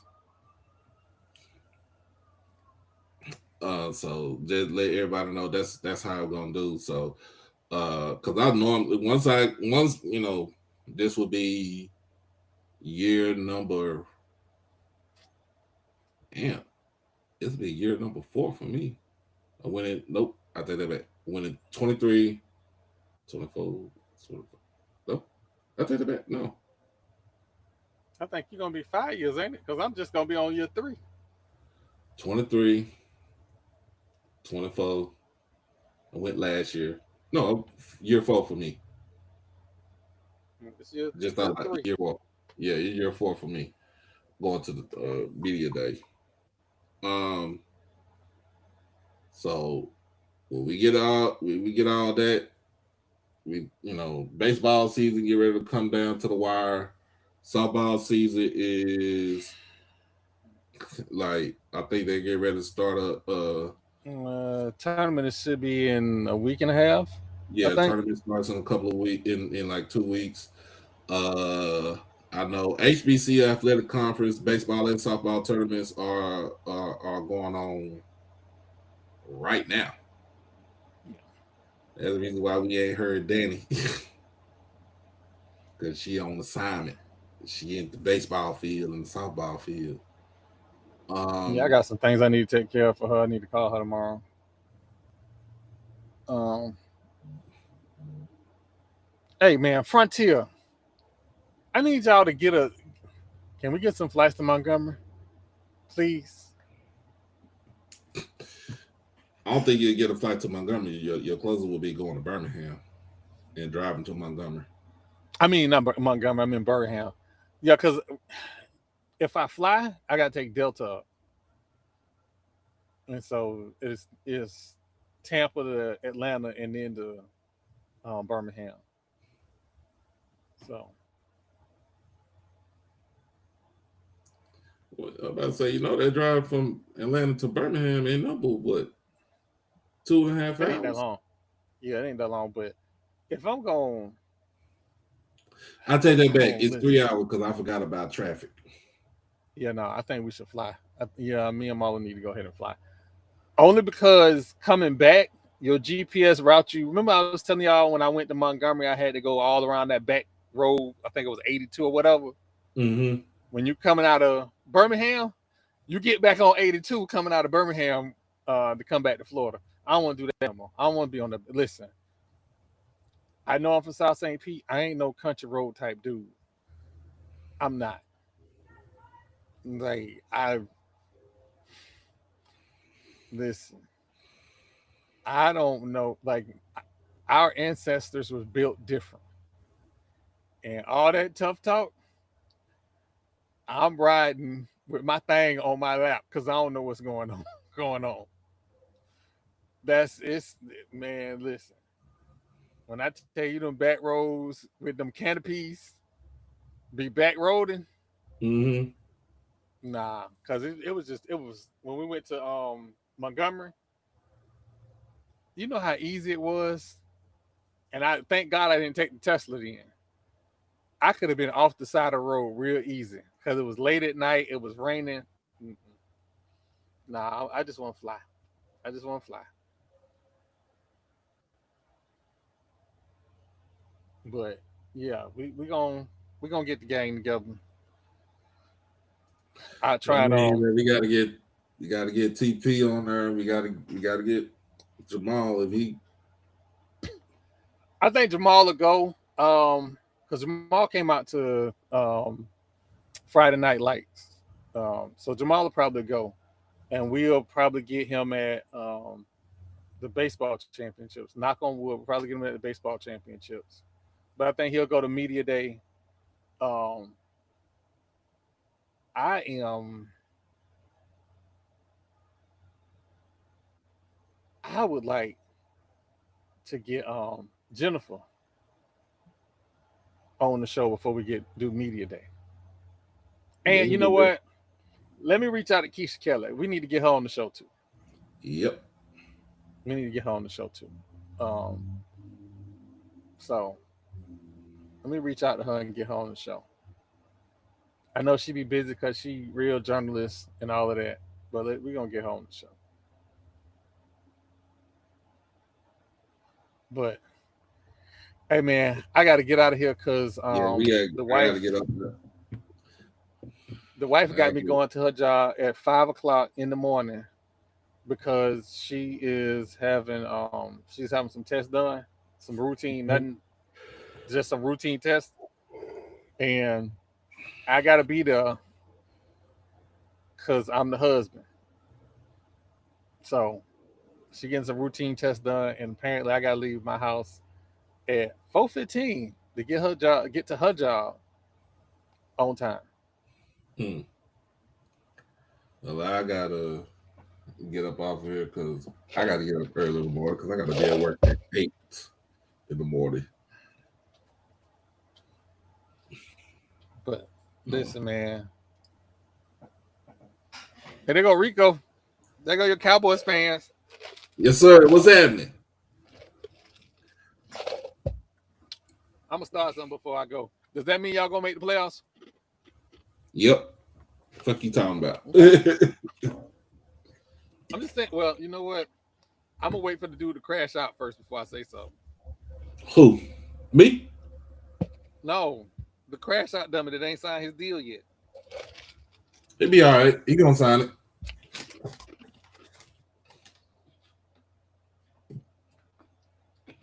He'll sign it. Nah, I have He faith. got signed it before week 8, right? He had signed it before. I think he had signed it before training camp. That's the reason why Michael Parsons did sign his tag. Okay. But Michael Parsons wanted more money.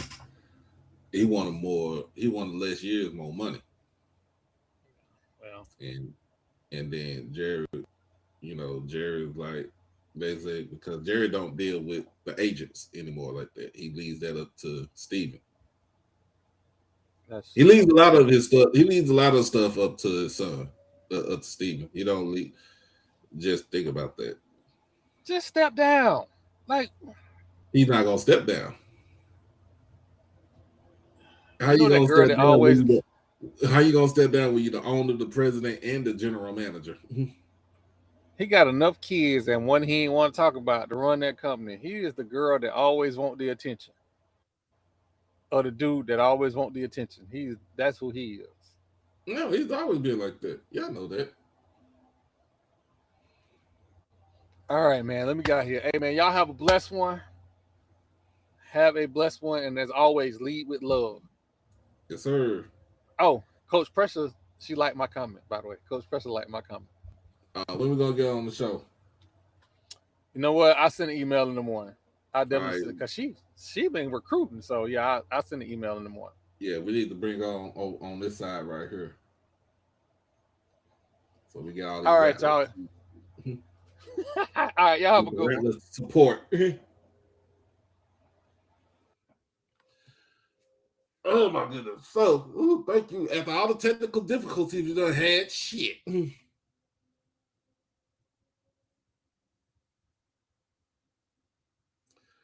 Um, all these technical difficulties we done had tonight with the rain, because we just had a storm come through and stuff like that. I think that's the reason why some of my stuff got knocked out. Um, but yeah, like I said earlier, um,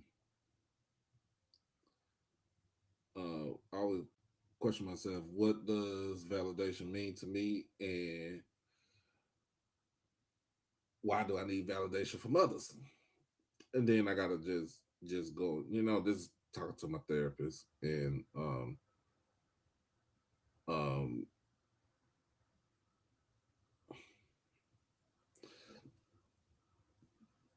excuse me, um just give my internal versus external. Um Another thing, like I said, yes, I am going to uh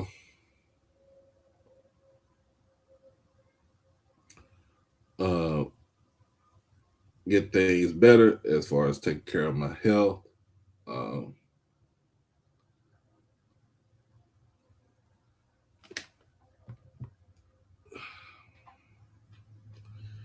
so I'm gonna have to hit you up, EA, so you can tell me what I need to get um as far as health wise, get my kidney numbers back up. Um, just try to get a lot of stuff, and I don't want to. It's crazy because I'm trying not to put a lot of burden on myself, but that's what it feels like. Because I'm putting a lot of burden on myself. Nobody, I feel like nobody else is gonna do it except for me. Well, other than that, man, for all those people that's it's 38 minutes in after 9 o'clock. Everybody watching Ken Clark. Appreciate everybody for joining me earlier. Even with all the technical difficulties. I did put in the group in the chat. Um, let's get back to excuse me, um, um, donations. So get back to donations. Let's get the cash out. Um,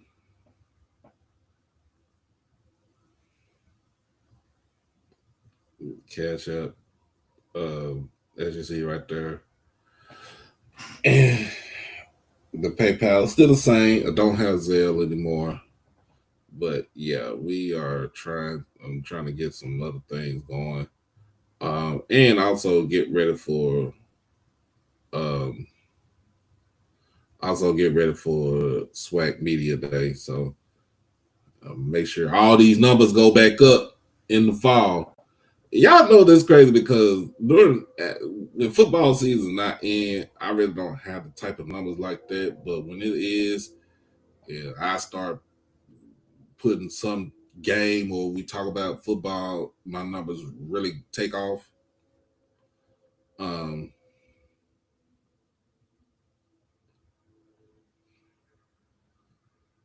but other than that, man, I just want to go ahead and get this out the way.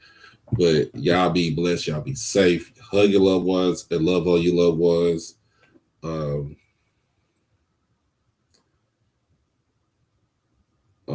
but other than that, man, I love y'all, and y'all be easy. Peace.